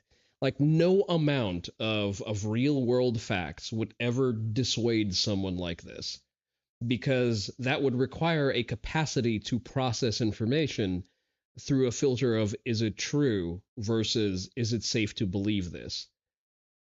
Because I can hear his extremely lacking testosterone level, and therefore he's never going to parse information through is this true? Swimming in an hour in the Ganges River? Oh, he's just gonna die there. He's definitely allergic to, at the very least, peanuts, and definitely to whatever flesh-eating bacteria they have in the Ganges today. Coming. And we'll see the consequences of that. I mean, I think all of the world has lots of problems, but I would say the biggest one is racism. And anti-immigrant racism, authoritarianism. I think those are the big. Bro just does not give a fuck. He's just, and Bogosian is just looking at him like a fucking. He's looking at him like he's looking at a retarded chihuahua gasping for breath. Problems, and I ultimately think when you're comparing things like violence against Christians and violence against Muslims, you have to go back like 10, 20 years. A Christian country killed 1 million Muslims in an invasion in the Middle East. And that is the context in which this immigration is taking place. Which country is this? What's that? Which country is this? This was the United States. The United States during is a Christian country? So George Really? W. Bush, during the invasion, very he may have engaged directly in terminology, but very yeah. directly said, cited Crusade. God. Yes, if you look at the. Didn't George W. Bush also say that Islam is a religion of peace? The pH in the water alone would get him first. Fair enough. Statistics. Crusade, yeah. If you look at the statistics of He Congress, wasn't doing it for Christian reasons. though, almost but- all of almost every person in power in this country is Christian. I'm an atheist, so I don't know what, but I'm just glad that you were honest with me and said there's no upper limit to illegal immigration in Western Europe, because you're going to get the society that you want. Well, and I think that would be a better society. And the reality is... Eurobros, how's it going for you? White people, far-right Christians, bad. It's what we're about to find out. You are what they call, and I've never really encountered one, and I'm happy to do so, and this isn't an offense, but you are what they call a woke person, aren't you? You're one of thems. Yeah, I would say so. I think... and what you experienced when you stormed out, that's called triggering. Was I triggered when you when somebody called for the violent shooting of one of my friends? He's a they, them, absolutely. Absolutely. Is your friend Western European? Do you remember? He is an immigrant. You specifically called for the shooting of immigrants. That's not what he said. That is not what he said. At no point did he advocate for that. My friend is an immigrant. Illegal immigrants, not immigrants, and in the context of Western Europe. Again. And in the context of border enforcement. Offended, literally shaking. He's been updating his LinkedIn profiles this entire time. Whether it's legal or illegal, and again, undocumented person is the term I use because it's No. Illegal immigrant is the correct term. Arbitrary. Use any term you want. It's arbitrary, but yes. So you think it's arbitrary? You think the conditions by which one should enter the country are... So if someone's... he said countries have no sovereignty. But if someone's a serial rapist, a serial child, a pedophile, that's your opinion. It's arbitrary. Okay. Those are interesting reasons why someone would be denied access. Do you think that's why people are being denied access? Those are interesting reasons. The funniest thing about this is just Bogosian's reaction to the things that this creature says. Out of my lane, triggered, maulding, moist, literally shaking. Subversive invader may want to a subversive invader might make him run to a therapist. I don't think so. Again, you're assuming a capacity to engage with new information where there is none. This is not a real person with real opinions.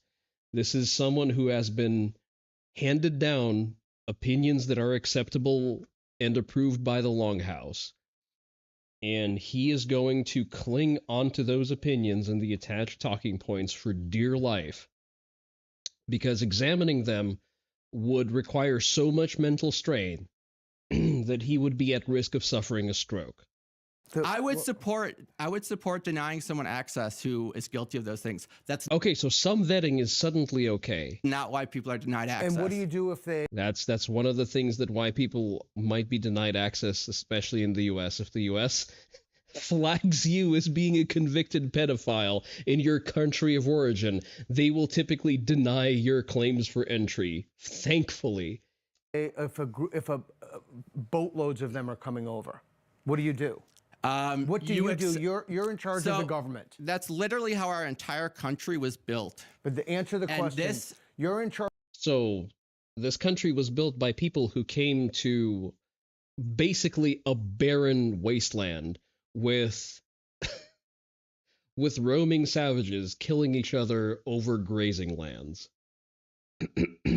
There's a very material difference between coming to build out and explore a frontier and coming to a country that has more Gibbs than where you're from. Charge of the UK. Well, I am answering it. Refugee I'm literally system. answering it. That's how all of America was built. Do you think America? All right. So obviously we cannot distinguish between America and Western Europe. I've tried repeatedly. So let's talk about the United States. Okay, we can talk about the UK if you want. No, we've tried that. It hasn't worked. So let's talk about the UK. Well, so you were trying to suggest that it's a problem. Time out, guys. Just for a second. We do have to turn over the room in like 35 minutes. Okay, so go ahead. You know what? But I will say, I appreciate you hearing me out. It sounds like we may have to end this argument. Why? We have plenty of time. Oh, I'm sorry. I thought I just heard that we have. No, we have. I'm totally. You have time? Half hour? I have totally time. I'm totally talk to you all day. Let's give him a quick physiognomy check. I have totally time. Absolute lack of an ass. Ben, he's still at it? Yeah. We do have him in frame. Show me his skull. Digby out here with the calipers. We can't see the skull yet, but what we can see is absolute lack of an ass, very small hands, short and fat fingers. I'm pretty sure I can see a muffin top overhanging the belt. This man does not squat. Yes, he's very obviously permanently sedentary. Pronounced lordosis spine. Total talk. Oh yeah. Female pattern subcutaneous fat deposits. Low T confirmed. Absolutely horrific. Just look at that hourglass shaped body. Bro is estrogen maxed to the gills, and he doesn't even know. Talk to you all day. So, again, we don't have to talk about Western Europe if that's. I don't think it's a problem when people immigrate. I don't think it's bad for the country. But let's go back to not unusual due to xenoestrogen exposure. I think that just his native production is so low that any kind of xenohormesis that he may be experiencing is probably a marginal factor here. His native production is just completely absent. They don't do anything? Gecko, that's cope. Squats are the best size building exercise for your lower body. It is the best quad growth exercise. It is the best exercise for building your capacity for central nervous system's drive. Meaning that as you work through effort in weighted squats and high bar squats, you learn to exert more effort in other axially loaded exercises like deadlifts. I didn't understand your comment. Just a second. Let me see what you were responding to. Oh, doesn't do anything. Okay, fair enough. Sorry. I misconstrued that as an attack on squats as a practice, and I felt triggered, as the kids say these days. How many pounds of rare earth minerals will Z give us if we conduct a state resource for labor transfer? I guess it depends on what kind of labor we're sending. You propose that environmental exposure to another man would stimulate his T alone? You're saying that he has 3 mothers because the first 2 moms divorced.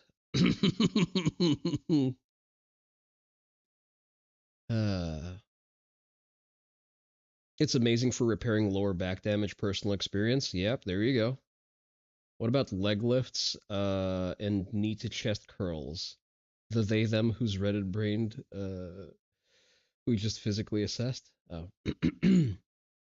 I don't think he's going to be good for a lot of labor output. Hey there, sort of a demon. You're uncharacteristically late, but thank you for checking in regardless.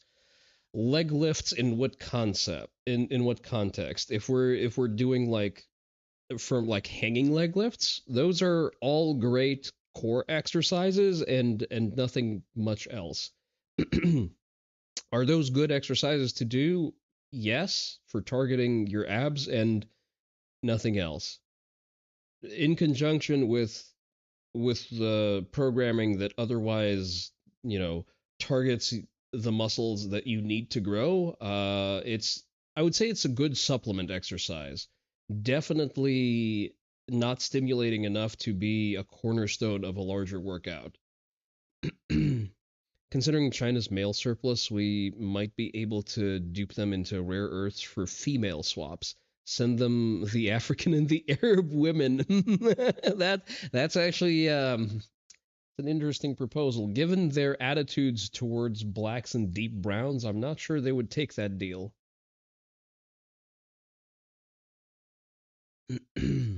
Back to answer and the I don't think immigration laws actually stop people from immigrating. Okay, they but- just create a lower tier of worker who they can pay less and oppress. I hear you, and let's Yes. go back to the question. Okay. We have a boatload of rapists, murderers, and pedophiles coming in. Completely false premise. It's a hypothetical. And also, it's a hypothetical that's very, very close to what we're observing to, for example, migrant hotels in the UK.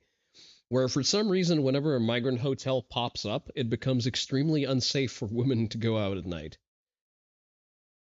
It's fine, just paint them for... It's okay. You think they would take the deal because of massive influx of free organs? You do have a point there. By the time they'll notice, it's too late. Pay less than the press. Migrants can do no wrong. It's completely false. Bigot? Yeah. Well, I mean, it could Can happen. you entertain the hypothetical? Yeah, hypothetical. Can you entertain that hypothetical? Okay, I will entertain the hypothetical, and yes. Okay, I we would have a say in that boatload- case, yes, that what do we is a do? situation where I would be sympathetic to the idea that they would not be permitted access. But they're that on a dinghy. How do you block? How do you not let them come? Well, what do you do? I would say that He's going to bring them in and then safely send them back. I would say that in the current context, there is no legal way to come in a vetted way. There is though. there is. So it's. So what do we do? We have a boatload of people who are murderers, pedophiles, rapists. And this is also what I would say. Yeah.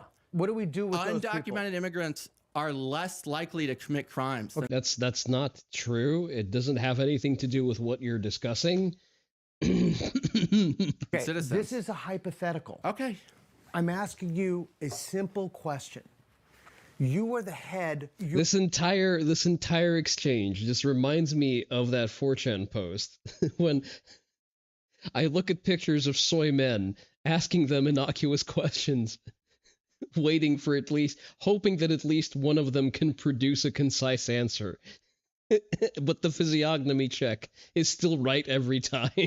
Do I think people should be denied immigration? No. Based on past criminal history? No, I'm sympathetic to that. Yeah. This is the question in plain language. You're in charge of immigration policy, in charge of the borders in the UK. You know for a fact that this is a hypothetical, that boatloads of rapists, child pedophiles, and mass murderers are entering your country on dinghies. What do you do? So I would say that so for us to have that information means that we would be able to stop them. How would you stop them? Physically, how would you physically stop them? What would you do to stop them? Detain them and then deport them. If potentially, I'm sympathetic to that argument. My point is that how would you stop? What would you do to stop them? Like the boat is in the water. How do you prevent it from landing? The same way you stop someone who's shoplifting. The same way you stop someone who's apprehend them. So you'd intervene in all the boats. Any of the boats coming in, you'd intervene and vet people. Not necessarily. I think immigration is a natural part of life. He's not able to, just like Notary said, he's not able to entertain a hypothetical for 20 seconds before defaulting to, he's not able to retain the hypothetical. He's not able to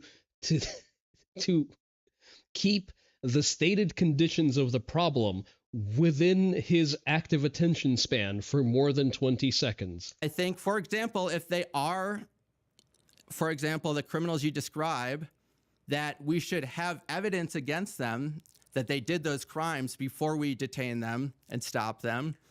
Wow. Well, you're going to get exactly the kind of Western Europe that you want. We're already creating it. What is so scary? What is so scary about an immigrant to you? They're less likely to commit crime. Why? Excuse me.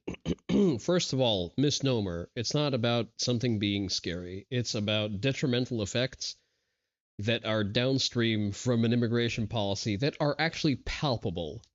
We can measure the negative effects of unchecked migration in Western Europe and in America. I can point to them very, very easily. I can actually do you one better. I can point to the detrimental effects of legal migration. I'm actually, you said in the last, let me answer your question. Well, I'm going to say, I want to reduce the crime rate. You just asked me a question. This is what I would say. Did you just ask me a question? I did, and I'm giving context. Well, let me answer your question. Go ahead. Your context is wrong because you do not understand how those numbers were arrived to. You just remembered a talking point of immigrants commit less crime, which is not true. You said in my last interview with James Klug, did you not? Say that again? Didn't you sit in my last interview with James Klug? Yes. Yeah, and you explicitly heard me say that I'm pro-immigrant, that I'm pro-H-1B visas, that I'm vehemently opposed to illegal immigration, and that it's bewildering to me why people cannot differentiate between illegal immigration and legal immigration. And here's the answer that I was screaming in my head. Obviously, it would have been inappropriate for me to say it. It's very obvious. It's not a hard answer. Okay. The amount of immigrants they allow is so small. Where? The amount of immigrants they allow where? In Western Europe or here? Because both are not true. There is no hard cap on immigration, and there should be. That it effectively makes all immigration illegal. To North Korea, probably. Meaning it's not possible to hey, there are many. legally immigrate. Who's they? The governments, these government regulations. What government? All these governments, all Western governments, all the countries we're talking about. None of those Western European governments have hard caps on immigration. I don't know where the fuck he got that number. Also, let's get Manny a shout out, since he has made himself known in chat. Here you go. Go follow Manny. He's a good friend overall. Positive influence, very good artist. Draws a little bit too much Toho, but I don't know what that's about. My wife was an immigrant. These like I'm pretty familiar with the process. Given your physiognomy and the past tense that he used for his wife, I think she just rode his dick to a green card and then left him. When someone comes here, quote unquote, illegally, it's not that they were like too lazy or hiding their criminal past. It's because these countries don't allow people to immigrate here legally. Right? Isn't it the nation's right to say, okay, we only want X amount because his wife has a dick? That's also very likely. We don't want, for whatever reason, we don't want our demography to be overwhelmed in 10, 20 years. No, I would say no. That's not I would say right. no. I would say it's not a right. It's a genuine difference of opinion. And same reason I'm against Jim Crow laws. I'm saying if you're interested in preserving demography, well, that's how people sounded during Jim Crow era. They said, hey, if we allow different races into the... Stop making good arguments for Jim Crow laws, please. Here's the thing. I think people like you assume that the people who do this are all white. Blacks, browns, and yellows do the same thing. If you told them, hey, we're going to introduce a boatload of whites to the point... Yeah, try immigrating to China. See what they tell you. ...point where you're going to become maybe a minority, blacks, browns, and yellows would resist it even more so and than you whites. think that so it's not a racial thing. It's just a human thing. This is our country. We want it our way, our culture, and our people. That's just the world. It's not like a white racial thing. It's definitely a white racial thing. You have to look at the culture of imperialism. You have to look at the direction in which people are immigrating. But he just gave you tangible examples of that not being true, and like the immediate response is China, empire. Yeah, exactly. Many African nations explicitly forbid migration to their nation by African Americans. I'm not gonna read that what seems to be a Thai name. May just be watching this stream and seek to launch an inquest into the origins of Reddit man's ex-wife. Arab empires plural, yes.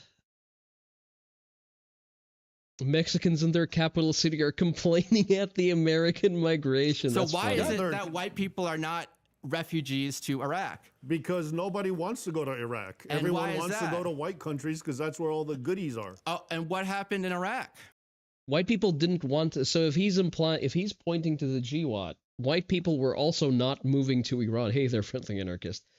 white people were also not moving to Iraq pre the Gulf War because it was always a shithole. White people wanted to move to Libya before it became a shithole. Not Libya, sorry, the Levant.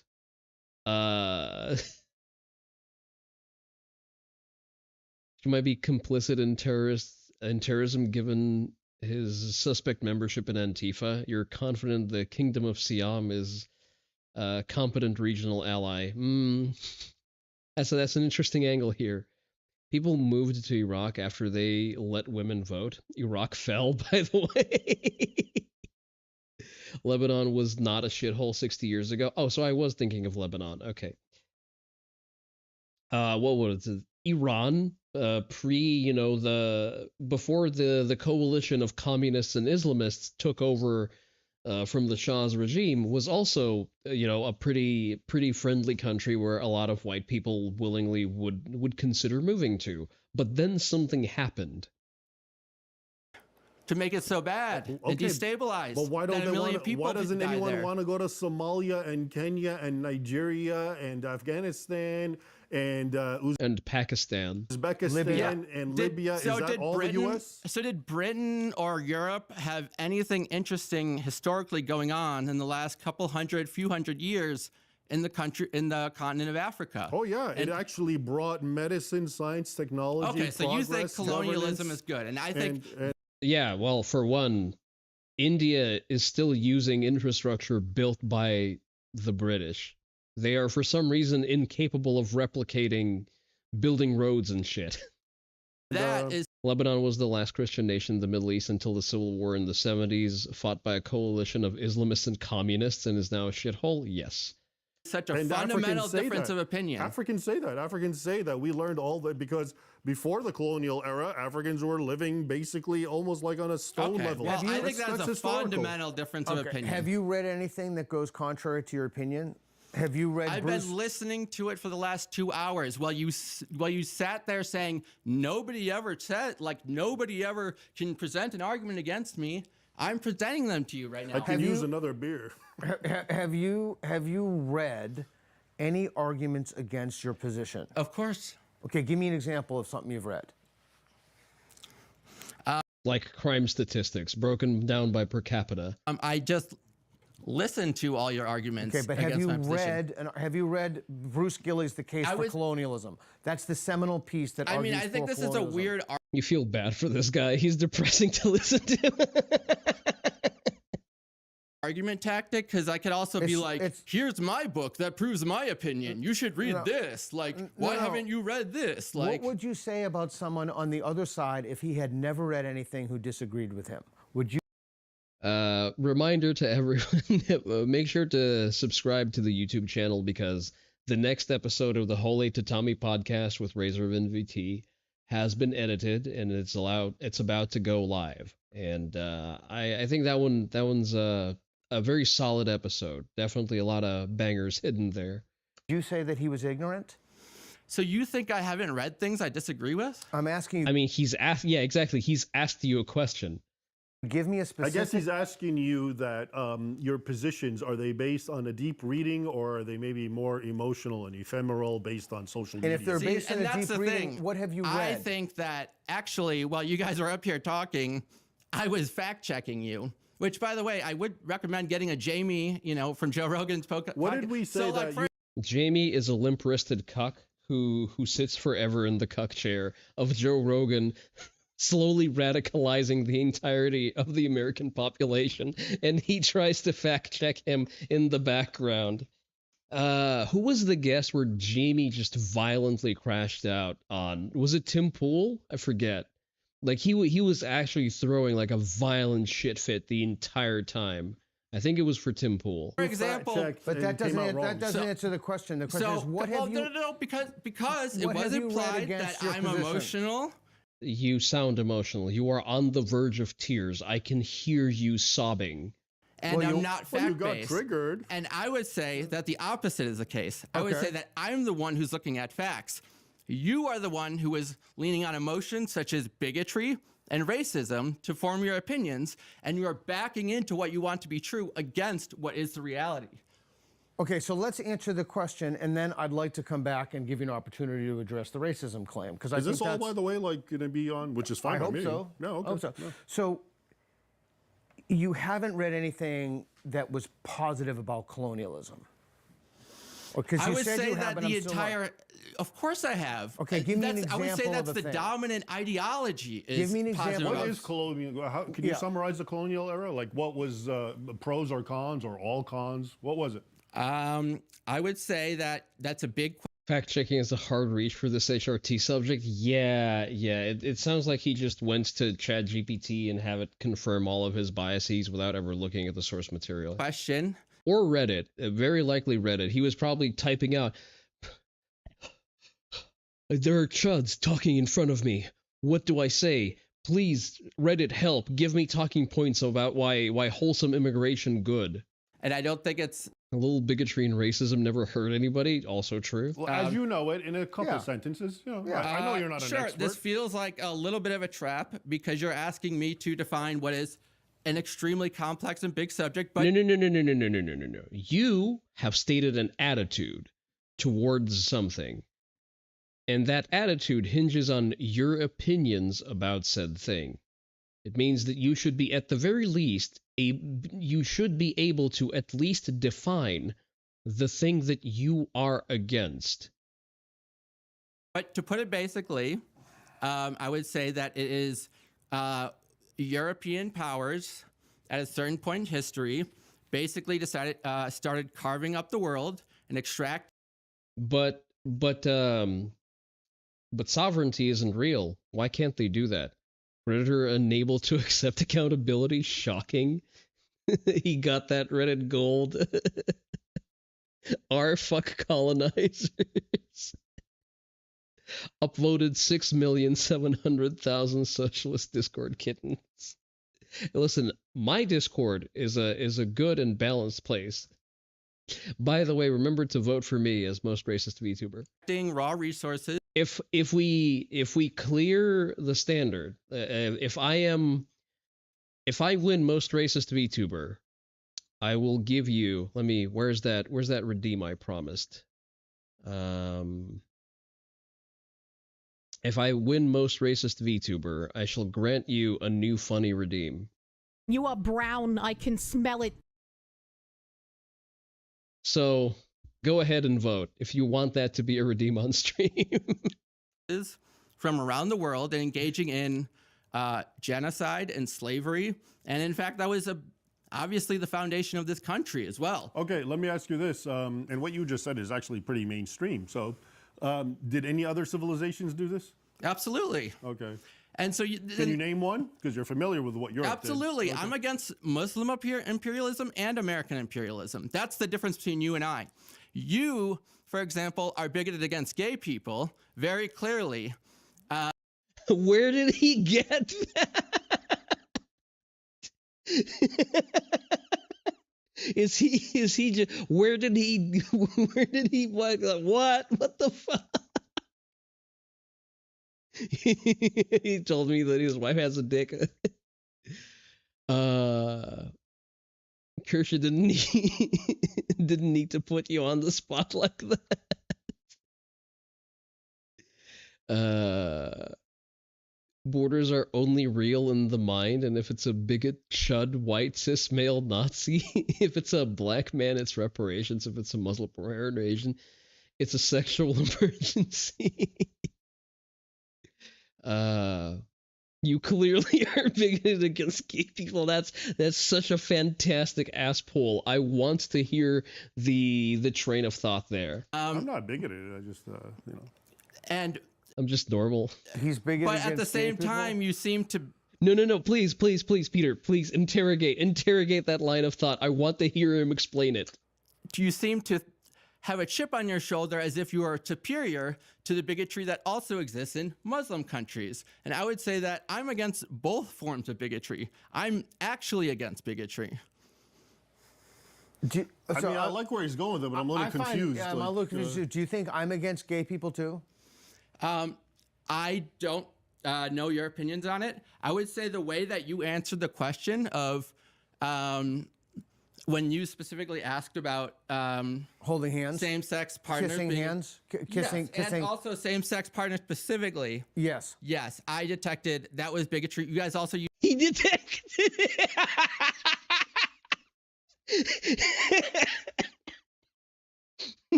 His homophobe alert went off. No, if he had a gaydar, it would have been going off all of the time for different reasons. Oh god, I'm laughing so hard it's giving me a headache. use the term sissy, which is an anti-gay slur. Is it? Somebody tell the femboys, because I don't think they're aware of that being an anti-gay slur. Okay. I would say that it is, yeah. Means like a wimpy guy, but that's okay. what I thought. Maybe it's a generational thing. Yeah. But okay, so I'm curious, what did we say that was racist to you? And do you think Islam is a race? I would say... That's a fantastic question. Only people with micro dicks commit microaggressions. That, for example, your belief... Exactly. To prove that you have a full-sized penis, just commit rape instead. Oh. That Muslims are somehow taking over Europe when they are a minority that's 5 to 10% of Western Europe and are actually more susceptible to hate crimes than are likely to commit them. I would say that that's a racist opinion. If I were to use an anti-gay slur, you would know immediately.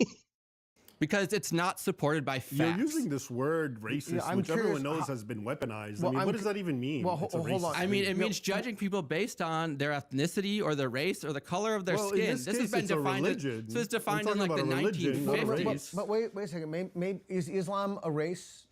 Well, I think race is a complex social construct, and that's the reality. And of course, that's going to be a scary answer, but that's the facts. Okay. Because if you look at 5-10% too many, also true, but just the inability to answer a basic question is fantastic. For example, it's an actual NPC. Like, he responds to keywords. He's not actually answering a question. May I ask where you were educated? No. I'm just curious. You went to college, clearly. Yes, of course. I'm not answering that question. Okay. That's a deeply condescending question. I don't think it's appropriate to what's going on right now. Why is it? Because I wouldn't ask that to you. Why is it a condescending question to ask where you went to college? I went to Marquette University. I got my doctorate from PSU. I went to Fordham. I got my philosophy degree. I would say the reality is race is a social construct. For example, in groups and out. So race is not real, but racism totally is. Outgroups are. You don't think this guy can understand the world around him? What gave it away? Are defined at different times for different reasons. So Correct. I'm Irish and Italian. That's correct. At one point, that was not considered to be a white person, That's so to correct. speak. My grandparents were in the same category. Of course. That is correct. So that's when I say Bogosian, yeah, based on the last name, he's Armenian. Racism is definitely real. You don't think he can comprehend breakfast? Yeah, we crossed that one off the board a while ago. But in reality, race, we are all one human race. And it's like he just has fucking Reddit Tourette's. He just continues, as he continues to talk about things, he's grasping at like things that he knows about the subject, and all he can come up with are empty platitudes that he's read on Reddit. You ever get the feeling that you're only meant to see some people twice a year when he sees a quarter of their grain harvest as it dies? I'm pretty sure this one would have just died because he died of famine because he would not be able to crack agriculture. But the Na'vi and the transhumans will be marginalized. I'm sorry. That's it. Okay, we're gonna need to BRB. I actually need to slam an Advil because I've been laughing so hard. I'm getting a migraine. I'll be right back. Here's an important German word for understanding what's happening very quickly around you all of a sudden. Volksgemeinschaft! It means people's community, where people is a Volk, which is a unified ethnic, cultural,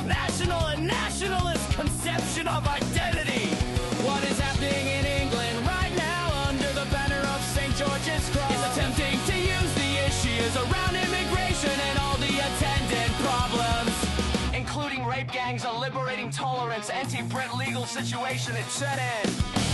To encourage an English folk skirmish of movement. It's not about rights, freedoms, or the problems nearly so much as it is about encouraging a collectivist and daring a nationalist. People's community mentality, sentiments, and movement. Something similar is being pushed around a Scottish identity based on the young woman who rightly... Okay, I slammed my Advil. That should be good. Okay, let's see. I need to catch up. There were definitely more bangers in the chat here. Oni Dojo is on fire today. Ugh. Even if this man had Neuralink to the internet to back up his arguments, they wouldn't. He wouldn't change. They wouldn't change because he would still.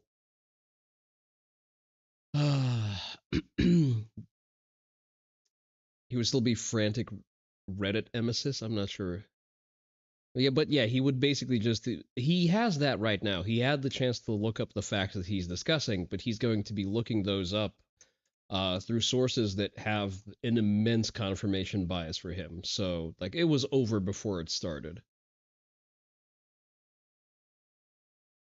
That's the thing. He's not even using libtard phrases. He is casting libtard spells.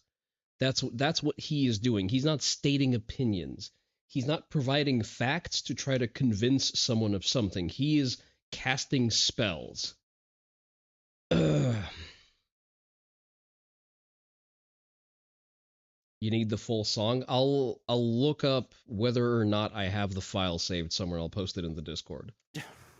Race is a science, is actually a social construct, is what my answer would be. So what is... we're going to bracket that for a second because I don't want to go down that rabbit hole. What did we say that was racist? I thought we were talking about a religion. Well, no, but these things that they're saying. I thought I answered your question. I would say it's race. No, you did not answer any questions. To suggest that Muslims are somehow oppressing Europe by their existence. That's what was racist. Because the reality is they are a minority and they are more likely to be subject to violence than to commit it. In the UK... Statistically, that is not true, by the way. In Germany... Ask him if there's a genetic difference between himself and a black female, and he'll probably spontaneously combust. And in a lot of these Western European nations, sex crimes, for example, are wildly disproportionately performed by Muslim... I just got to feed my cats. You're not pissed, right? All right. Muslim migrants, okay? This is documented. It's wildly disproportionate. Do you accept that? Well, I think we should look at the sources because something interesting happened earlier in this conversation. I can do the same thing. You know, I can say your sources are all made up. Well, that's what happened earlier. I can do the same. We later learned that the real reason he left is because he was traumatized by the conversation.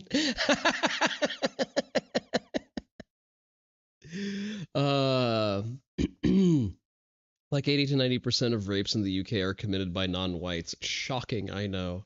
Same thing. You know, I can say your sources are all made up. Well, that's what happened earlier in this conversation is that you made a pretty outrageous claim about churches being attacked. And you went on the internet and you didn't find it. And I also told you, and when you were called to task about to present that source, you basically said what people say when they don't have a source. No, I said I'll go on my computer. I have the old links, but if you do a Google search, you won't find it, is what I said. I can find it. Okay? Now, I respect that you work for a university.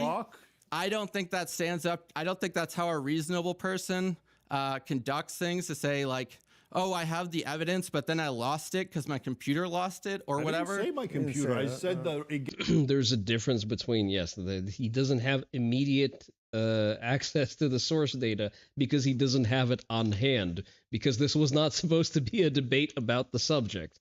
It is unreasonable to expect everyone to rattle off all of the sources, especially if they're obscure ones, especially if there are hate crime charges attached to maintaining those sources, for example, as they are in France. Gets expunged off the internet. I'll write an article, I'll put hyperlinks to the sources, they work. 3 years later, all those sources are gone. Okay, so I just want to go back to the Clinton, because that's a pretty weighty accusation. I think it's a weighty accusation that we said something that's racist. And the idea is that, and I want to make sure that I understand your position correctly, the idea is that a criticism of Islamic immigration is by proxy a criticism of race. I would say that the criticism you got that has been made here today, yes, the way that it was made is fundamentally racist because it doesn't match reality. Not even by proxy racist, fundamentally racist. And it is basically rooted in the idea of I'm scared of Muslims and I don't. Doesn't match reality. Quotes numbers from reality. Well, those numbers aren't the correct reality. Want to live with them. Okay, so let's You're talk. an Islamophobe.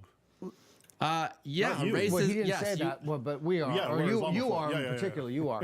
And- So when you say the reality, are you disputing the crime statistics that he gave, for example, of Somalis in Western Europe? Are you disputing those statistics? I am, yeah. Okay, so you're disputing the statistics. So what evidence would be sufficient to persuade you? It's only the statistics of the Bundeswehr, which I guess doesn't count for much. That nothing. Well, we would have to look at. We would have to sit down and look at the evidence. Are dogs inherently Islamophobic? Are Muslims inherently animal abusers? Well, based on Hassan's behavior, yes, they are. Okay, so if I gave you in detail the evidence from Jan van der Beek, or if I gave you Eric Kaufman's data, and you showed and you looked at this data, would you be willing to change your mind?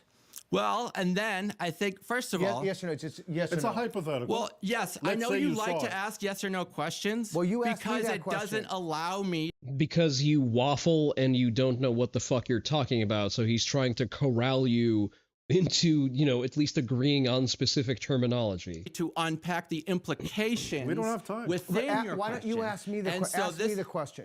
Excuse me, I am answering your question. Your question is... Would that change my mind about immigration? And then what I would say is... No, that's not what the question was. Okay, what was the question? The question is, would it change your mind that you said, you accused Raymond in particular of not operating in reality about the crime statistics? If I showed you those statistics about taking from the Treasury and incarceration rates, would you be willing to change your mind? About, would I be willing... Exactly what I just said about certain groups. These arguments being racist? No. I gave the example that Muslim migrants in these various European countries are wildly disproportionate in their sexual assaults. It's something like out of every 10, 8 of them are... Not the evidence I've seen. Okay. But he said if you did see it... But this is a hypothetical. Okay. So hypothetically... So let's imagine that you did not have breakfast this morning. And his every response is, it's not that simple. Yes. If you were right, you would be right. And hypothetically, if I was right, I would be right. That's how that works. Okay. When you entertain a hypothetical, you accept by fiat the condition of the argument. So hypothetically, if I gave you data by... I only know two off the top of my head, Eric Kaufman and I can't pronounce the guy's name, it's a complicated name. But I've read both of their reports. But if you had that and you said, wow, there is something, there's a there. Would you be willing to change your mind about the belief? He would never accept it because he'd be convinced it's a lie. But sorry, you need to clarify. Would I be able to change my mind about? About do we have to go? Are you coming to get us out? We have to leave. 7. I'm sorry if you had a loss. Yes, that is why I walked out when you described. It's irrelevant. Oh, I'm sorry. That is why I walked out when you described brutally killing someone. That is. Talk about some of that. Well, all right. Anyway, thank you for the conversation. And thank you for talking. Thank you for giving your objections. And you know what? I'm always willing to have a conversation. I wanted to say this. I do appreciate you talking with me. And again, absolute lack of an ass, pear-shaped torso, absolutely long-housed. I want to say that to you as well. I know we disagree. Yeah. And I do think that... Sorry, you're going into the camps. This has taken way more time than I anticipated. Oh boy. Okay, Sargon, put him in the crystal, yes. We have an emote for that, Notary. I think you should have access to the put libs in the crystal emote. All right, Sargon is commenting on Germany's bright idea to build a mercenary army, so let's take a look at that. I wasn't intending to continuously make videos that were kind of shitting on the Europeans, but they just keep doing things that are just... Yeah, there you go. They're all going into the fucking crystal. Really stupid, and everyone knows it. And it's not like we haven't been down this road before. It's not like the Europeans themselves don't have a long history of having mercenaries come into their country, join their armies, and then take over. In fact, that's why there are European countries in the first place. That's how France was made. That's how Spain was made. That's how, of course, Britain, England was made. This happened to Italy. And these mercenaries all came from Germany. It's just... what are we doing, folks? Ironic, if anything else. This is a very interesting article in Foreign Policy magazine. Migration can provide the manpower for European defence. Creating a pathway to citizenship in return for military service will help Europe stand on its own. Thank you, Adam Salul. Appreciate that. Star Wars name opinion discarded. Good thinking. All immigrants are just the same, aren't they? Which is basically the thesis of this argument. So, of course, Europe has a manpower crisis. Birth rates are down. Looming war with Russia, they think. This is a massive issue. And therefore, they're like, right, okay, well, we don't know what to do. Especially as people in Europe don't tend to want to fight for Europe. So what are we going to do? Meanwhile, Europe continues to grapple with significant migration flows from Africa, the Middle East, and other regions. These arrivals, often young, male, and seeking better opportunities, represent exactly the demographic cohort European militaries... Okay, so we're now just accepting the premise that they're just economic migrants. Thank you. ...desperately need. Well, isn't that a remarkable admission that it's not women and children coming as refugees from... What are these rumors about me? I don't know. I'm just going to say that they're all correct. Poor war-torn countries. I'm surprised you... Hello there, Rahman Samuel Abdul. You're willing to stay, but I'm not sure how much fun you're going to have here. So I am a pedophile? No, I am not. Thank you for checking. Vono dog. You didn't I insist quite consistently that I insist on my preference for women above D cups. I can't take that back now. No, I'm pretty sure I can. But nice try. If they were coming from war-torn countries, why don't they join the military of their own country? Why aren't they fighting for their own country? If they're such good fighting age young men, why would they not fight for their own country? But you think they'll fight for you, do you? That's absolutely mad. They've got valuable skills, which would be difficult to believe. But language abilities, cultural knowledge. Kick is definitely kicking today. Listen, you can be unruly in the Kick chat, but listen, if you cast power words, that's outside of my power. The AI Janny is going to bully you, and I can't do anything about that. So moderate your own language on your own. Of strategic regions, technical expertise. Oh yeah, I'm sure they are. Sure, they're all rocket scientists and engineers. And most importantly, motivation to prove themselves and build new lives. Dude, we give them everything for free. We just give them everything. Like the whole thesis is, well, you give them a pathway to citizenship. We just give stuff out like that. Hundreds of thousands a year in this. You thought you were the only one who used Star Wars names? Nah. Shut your Okay, you two have fun between the two of you. You definitely have some history to discuss. Country, doubtless the same in Germany and France. Like, what? Why would they need to prove themselves when we're just paying for them to squat here? No gecko, no power words, especially not in the Twitch chat. Military. Like, oh no, but they've got motivation to prove themselves. No, they don't. What a preposterous line. The connection between European security threats and migration is even more direct than demographics suggest. Beyond a refugee crisis spurred by Russia's war in Ukraine and the destabilization of the Sahel. Nah, he's all right. I like people who use funny words. It immediately endears me to them. It's displaced 5.5 million people. Oh, brilliant. Brilliant. Moscow's mercenaries fuel instability, but our mercenaries will bring stability. Yeah, bollocks. Bollocks. The current approach to migration is purely as a humanitarian or security challenge, missing its strategic potential entirely. That's right, why don't we just... If I find you, I'll throw you out myself, patriot. Allow them to break into our countries and then give them guns. What could possibly go wrong? My God, why don't we just train up entire battalions of foreign soldiers? What could possibly go wrong? I mean, yeah, it's a great idea. It's worked out so well, arming a potentially hostile subculture and making them, you know, a backbone of your military. That's definitely never backfired in the past. Jesus Christ, this is so fucking short-sighted. I just can't get over it. Canada is doing this too? Oh, well, see, Indians are different because Indians are not a threat because they're, you know, how should I put this? I find it very difficult to perceive a race to be threatening when their average male grip strength is lower than that of a median Eastern European woman. They stink, that's the threat, valid point. European nations spend enormous resources processing asylum claims, managing refugee camps, and debating integration policies while simultaneously... Okay, I'm going to say this one off the beat. If you're going to post watermelons, at least don't immediately follow that up with fried chicken, please. Simultaneously struggling to fill recruitment quotas with increasingly expensive incentive packages that fail to attract sufficient native-born citizens. Well, one question. Oh no, he did the thing! I perish. Not like this.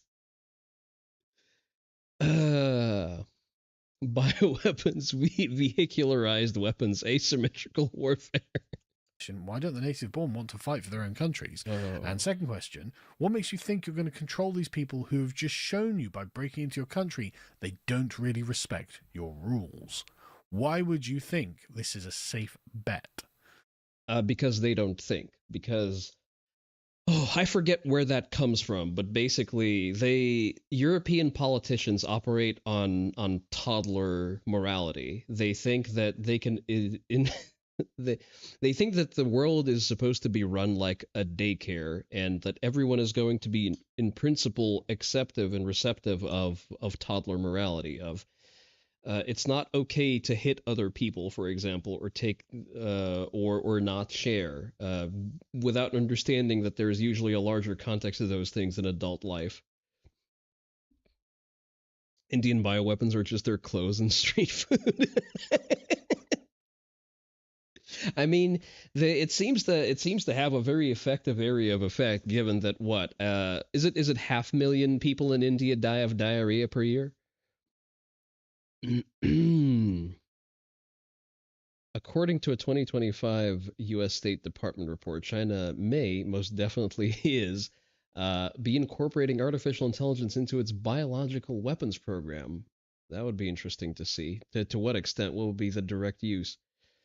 A video of a Chinese female line units outpacing an Indian SOF unit. Oh, that's right. That was one of those SWAT, the SWAT games or whatever they're called in Saudi Arabia. And yeah, the Chinese female team absolutely smoking the Indian one. If someone can find me a link to that, I would gladly look at that on stream.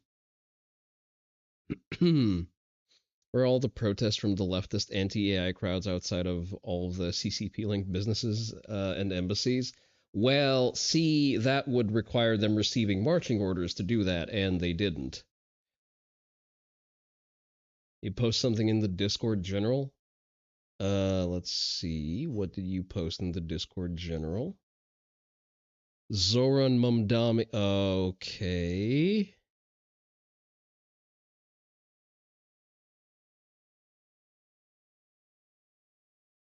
Oh, that's lovely. Just a second, let me... Oh, hey there, Manny.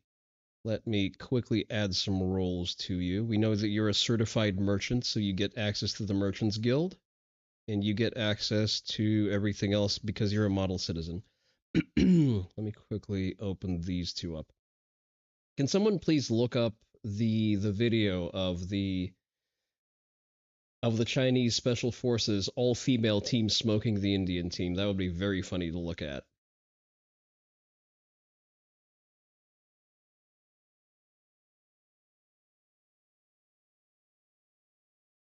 All right, let's Anyway, keep going. Immigrant military recruitment is one of history's most successful integration strategies. What? No, it's not. It's literally the obvious. Yes, Gecko, you are a model citizen by default.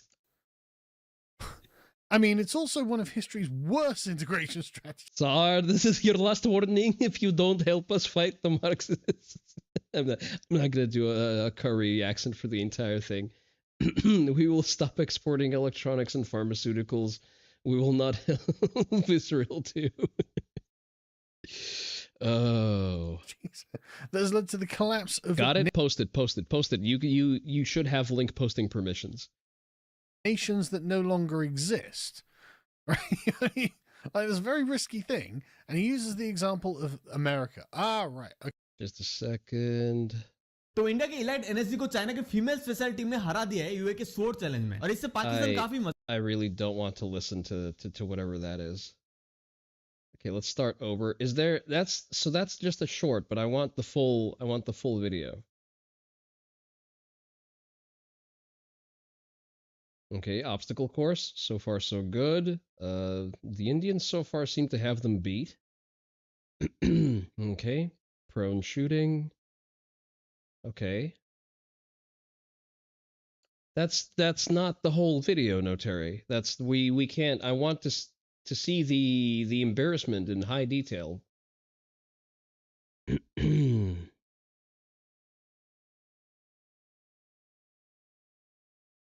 Give me the full recording. Come on. Okay. The United States has offered military service as a pathway. I'm just gonna allow that. Is that the same one? Is that the same short?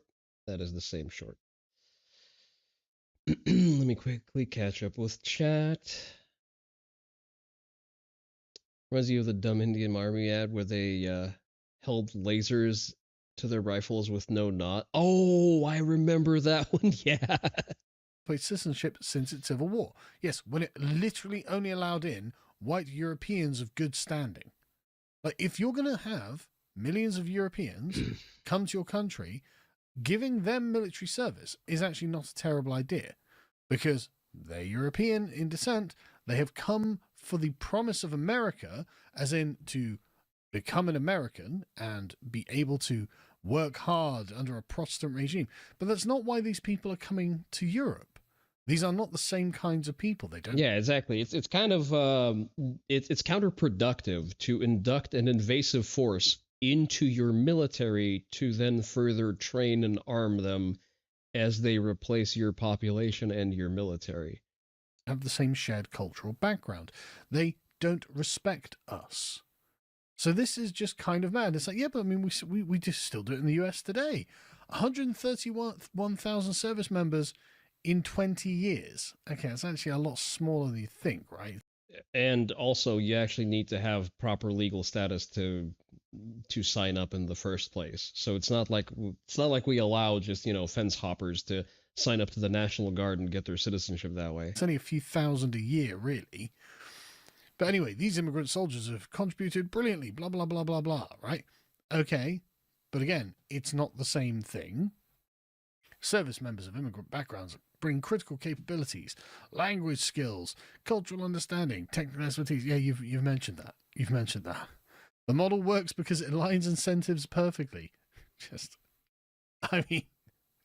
It's such an obvious. Mumdami called for residents to shovel snow, and then you had to show ID, social security number to register for that, but not to vote. That would be racist. Yes. There's such an obvious flaw in this, which is actually when they realize that we're weak and we're literally arming them. I mean, you think the no-go areas are bad now, right? It will be a literal secession that happens when this happens. Just FYI.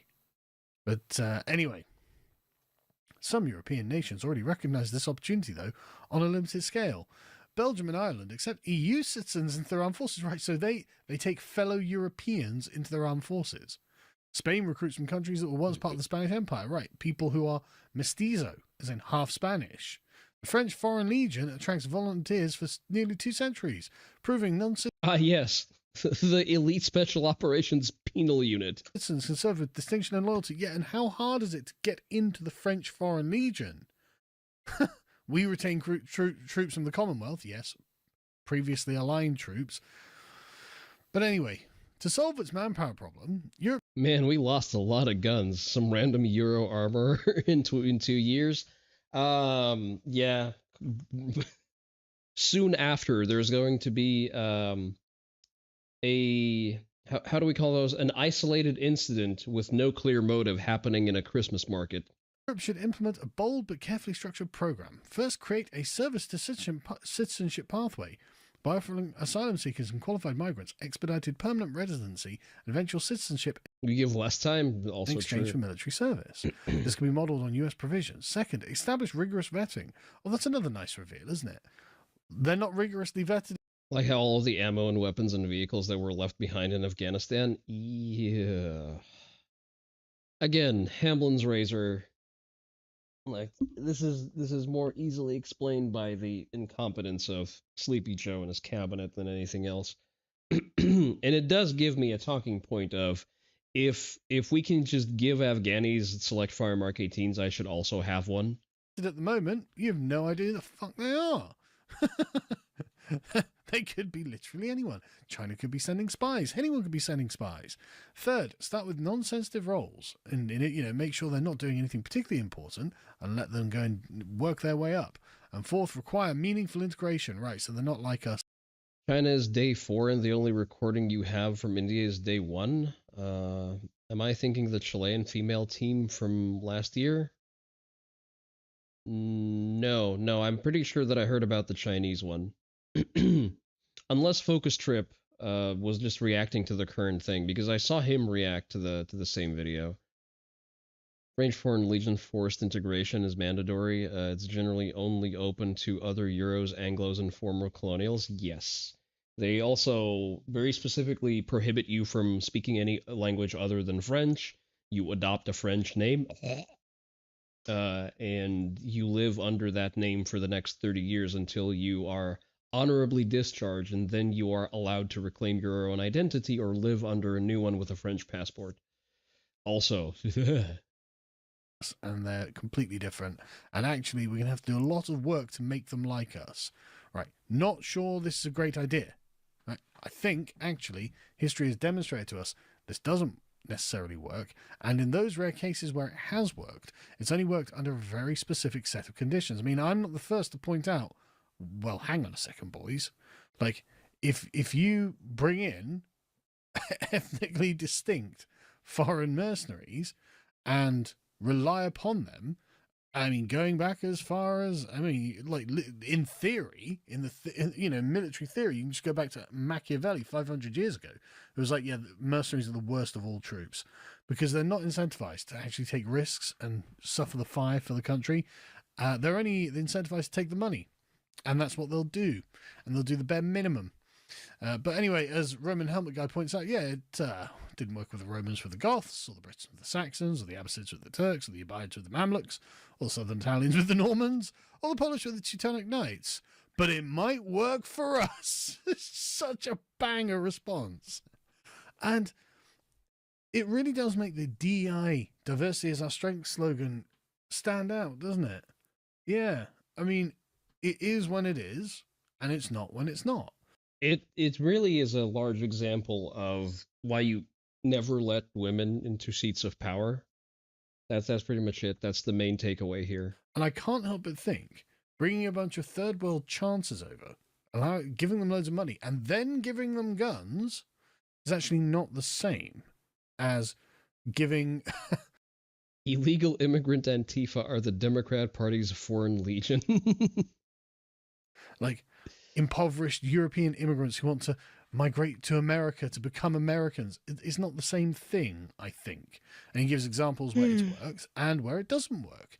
And it's like, yep, there's no one rule for all. So the question is Europe in a position where it's got a very conscientious, diligent immigrant population that wishes to integrate and become Europeans, or does it have a bunch of freeloaders who are just here to suck money out of our benefits system and can't believe the crimes they're allowed to get away with?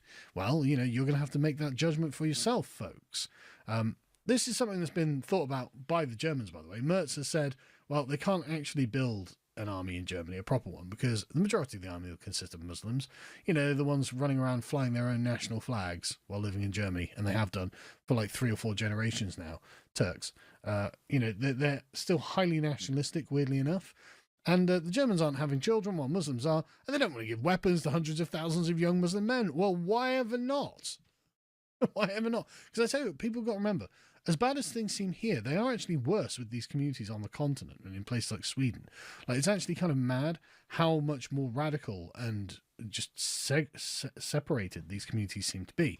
But the Germans are considering it. They're really considering it. They're like, well, yeah, I mean, maybe we do need like armies of Muslims running around. 20,000 Muslims armed and trained to be a unit. That surely is not going to end poorly. An actual army running around in Germany and in Europe. What could possibly go wrong?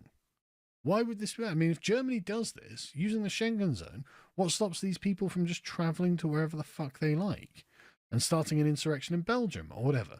What stops any of them doing any of this? And the answer is nothing. So why don't we just do it? And Germany basically wants to create ISIS inside of Europe. Excuse me, not create, because ISIS already has cells inside of Europe. They just want to arm ISIS inside of Europe. Like I said, this is 2 years old, but this has been an idea that's been on the back burner for a while because they're getting desperate and they think that people are just all the same everywhere all the time. Although, you know they're not, but it's like, but we do just need cannon fodder.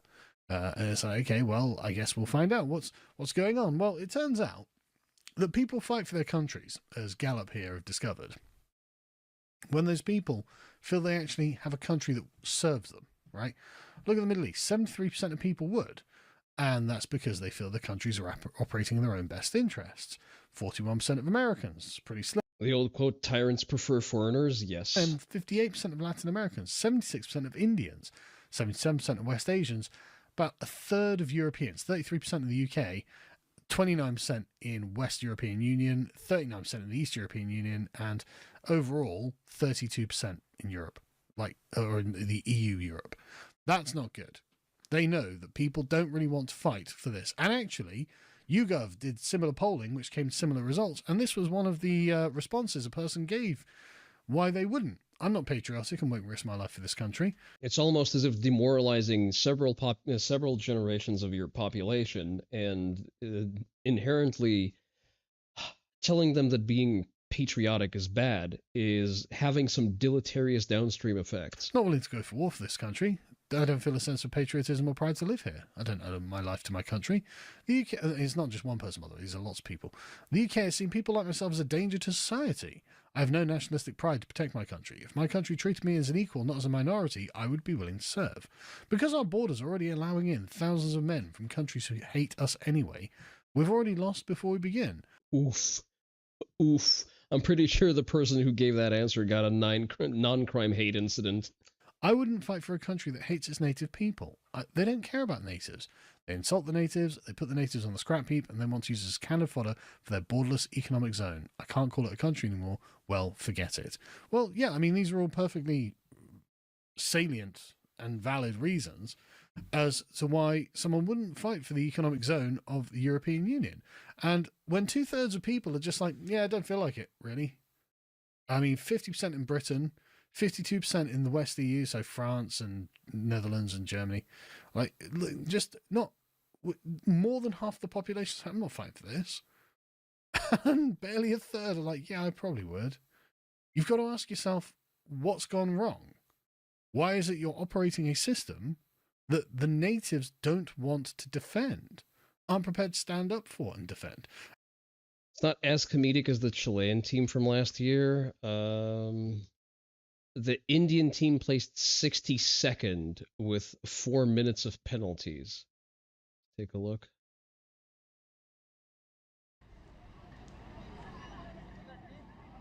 Right, here we go. Okay, commentary in a real language. NSG of India. get their UAE SWAT Challenge 2026 underway under the ping pong table. Up and over the wooden walls, the sniper leads the way.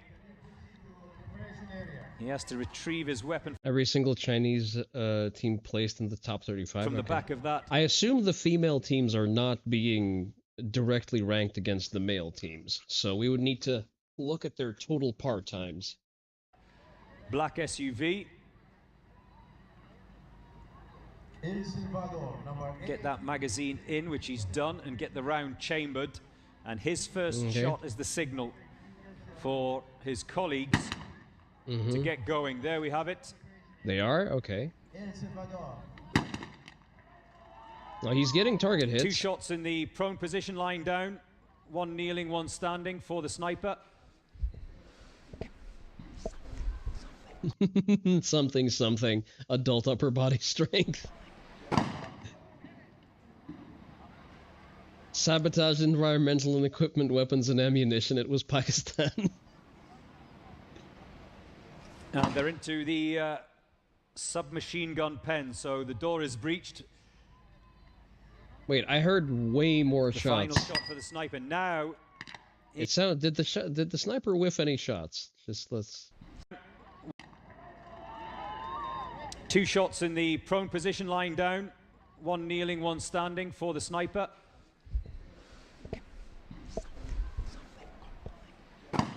I hear 1 shot. Okay. And they're into the 2 shots. submachine gun pen, so the door So he missed it. He whiffed at least once because he seems to have missed from kneeling. is breached. The final shot for the sniper. Now he can drop the magazine, make sure the chamber is empty, put that rifle in the back of the SUV, and then Miss make on his the way to the Texas shotgun. Star, Second whilst miss his on the colleagues, as shotgun. you can see here, are in the submachine gun pen. There's the sniper engaging Texas Star. his second challenge. He does not get involved with the assaulters. They are in a separate area. He doesn't know how to beat the star. Ooh. It's not even a proper Texas Star. A proper Texas Star would be moving a lot more as you're knocking the plates off. This one has a lot more resistance on it.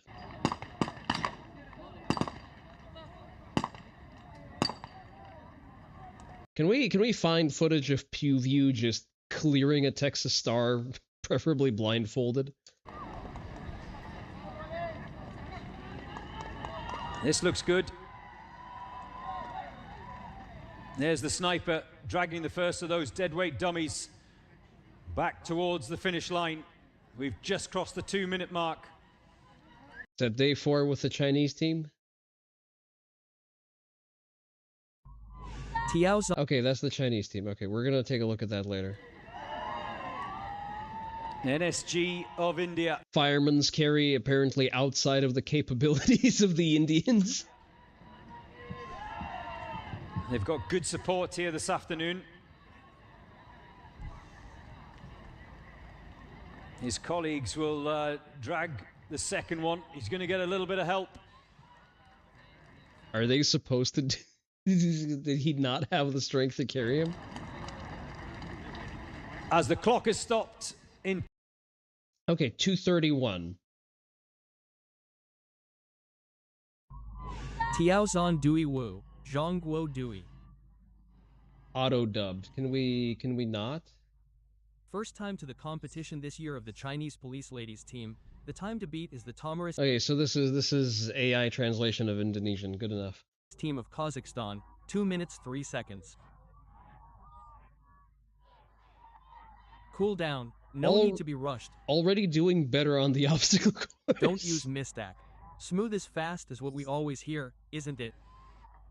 Exactly, but that's the thing in this competition. The nerves, the pressure, the excitement.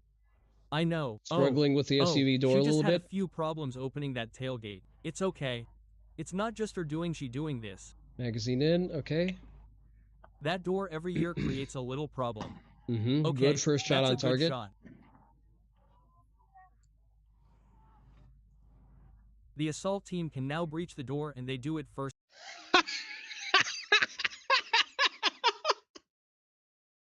Let's look at that side by side. Let's take a look. They run up. The assault See a Benelli M4 there. Let's go back to the Indian team attempting that particular. Oh shit! I lost my spot. Is this the team of SARS? No, this is Kenya. God damn it! I need to let me grab Notary's link because it had a timestamp. And join us tomorrow morning. Okay, so it's somewhere before this.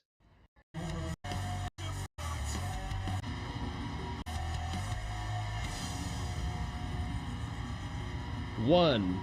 No, don't you dare.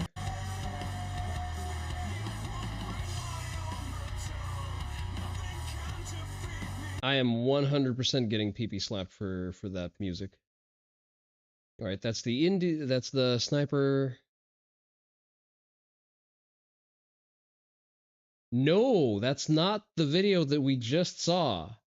This is a replay. I don't want the replay. Vietnam. God damn it.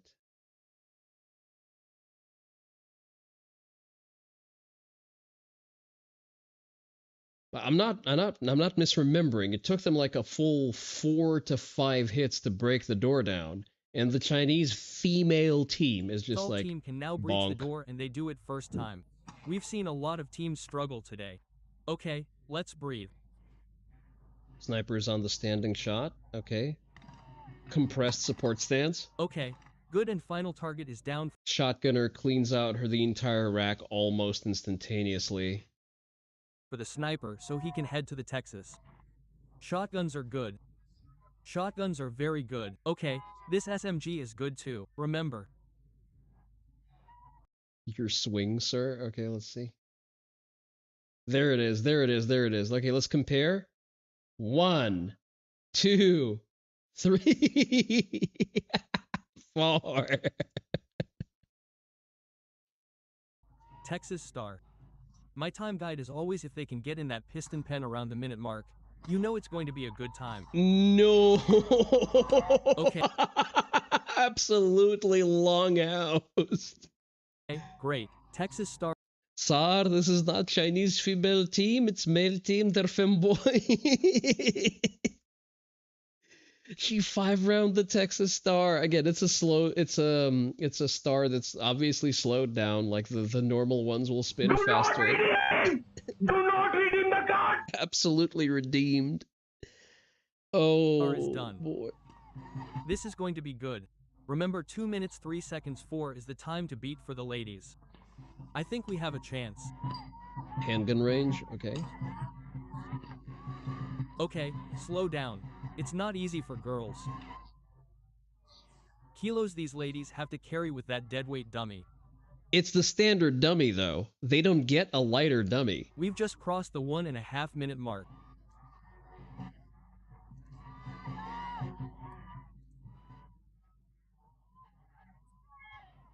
This is the first of the dead weight dummies.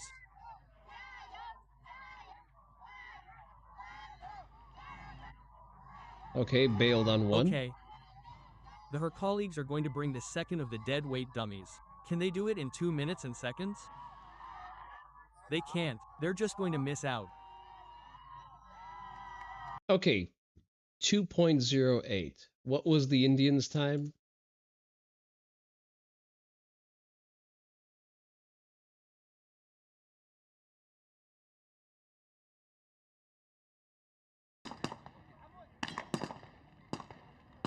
Sorry, I just had to look. He didn't even get the plate all the way off. NSG this afternoon, colleagues will Holy drag shit. the second one. He's going to get a little bit of It's help. not even close. As the clock has stopped. 230 behind the female team. by a full 13 seconds. Absolutely mogged. Holy shit. Indians are never beating the dysgenic allegations. And we're utilizing 33 DSNY vans and 2 DSNY buses to transport shovelers where they're needed faster. And for those who want to do more to help your neighbors and earn some extra cash, you too can become an emergency snow shoveler. Just show up at your local sanitation garage between 8 a.m. and 1 p.m. tomorrow with your paperwork, which is accessible online at nyc.gov/snow, and you can get started right away. And we're utilizing 33 DSNY. How's that, what did he call it, the soft warmth of socialism working out for you, New Yorkers? Literally the first winter you have, and he's already putting you to work. How's that socialist utopia of yours working out? God. Registration requirements. To register for an appointment, workers must have 2 small photos, passport size, 2 original forms of ID plus copies, social security card. But not for voting. Okay, let's finish I mean, it's Sargon's truly video. Gramscian, where he said, well, look, the problem in the West is that the people will defend their institutions and their countries. And the subversion has worked. It's completely worked. We have no interest in fighting for our countries anymore. Will soon be the fiery heat of Sharia justice for all women without the hijab. You say that, but I think Mamdani he's one of those, what do you call them? He's not even a real Muslim. He's Muslim for the vibes, like all of those women on TikTok who come out as Muslims for clout. He's Muslim to be special and a little bit more brown. And with good reason, frankly. Like no Muslim man respects Mamdani, realistically. Like you show Mamdani to like a Chechen, and he's going to instinctively rape him to assert dominance. Maybe a Hassan Abi Muslim, yes.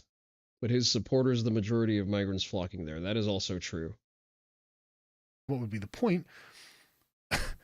But you still need soldiers because you expect to operate as a world power. And I'm sorry, but if you're not going to get them from us, well, they're going to get desperate and they're going to be like, well, I guess we're just going to have to use the mercenary army, guys.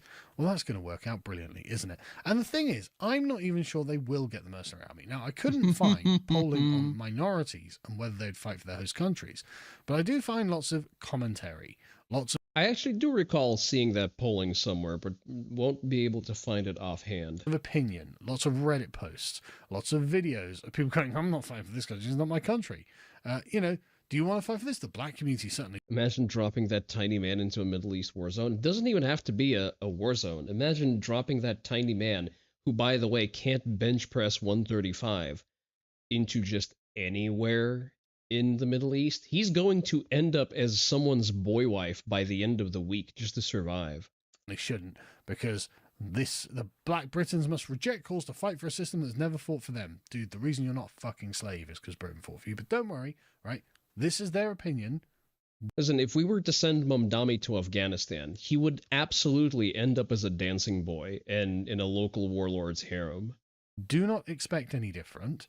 And until we get a country that actually does do what we want it to do, then of course you shouldn't go to war for the internationalist regime that just literally views you as disposable, replaceable cannon fodder in order to uphold liberal values or universal human rights, but don't care at all that you've been made a second-class citizen in your own country. Obviously don't fight for that. If you want a country worth fighting for, well, unfortunately the work begins at home. And so I would recommend you... Digby probably started his stream. We do have 2 British gentlemen in the kick chat. What's your take on Restore Britain and Rupert Lowe? Do what I have done and join Restore Britain.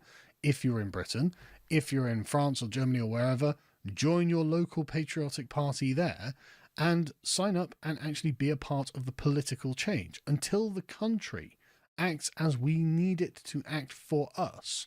No, they're not entitled to us. No, they are not entitled to exploit us. And no, they're certainly not entitled to send us to go and die in Ukraine or whatever insane foreign war that they have in their minds. Absolutely not. Anyway, the link will be in the description. Restore Britain passed 80,000 members today. All right, all true things, all correct. I'm going to once again, I know I've been harping on it, but we have people coming in and out. Remember to subscribe to the YouTube channel because the next episode of the Holy Tatami podcast is going to be coming out very soon. So I'm not going to post the YouTube link to YouTube. It's kind of superfluous. If you're on YouTube, you already know where you are. Join the Discord, follow the Twitter.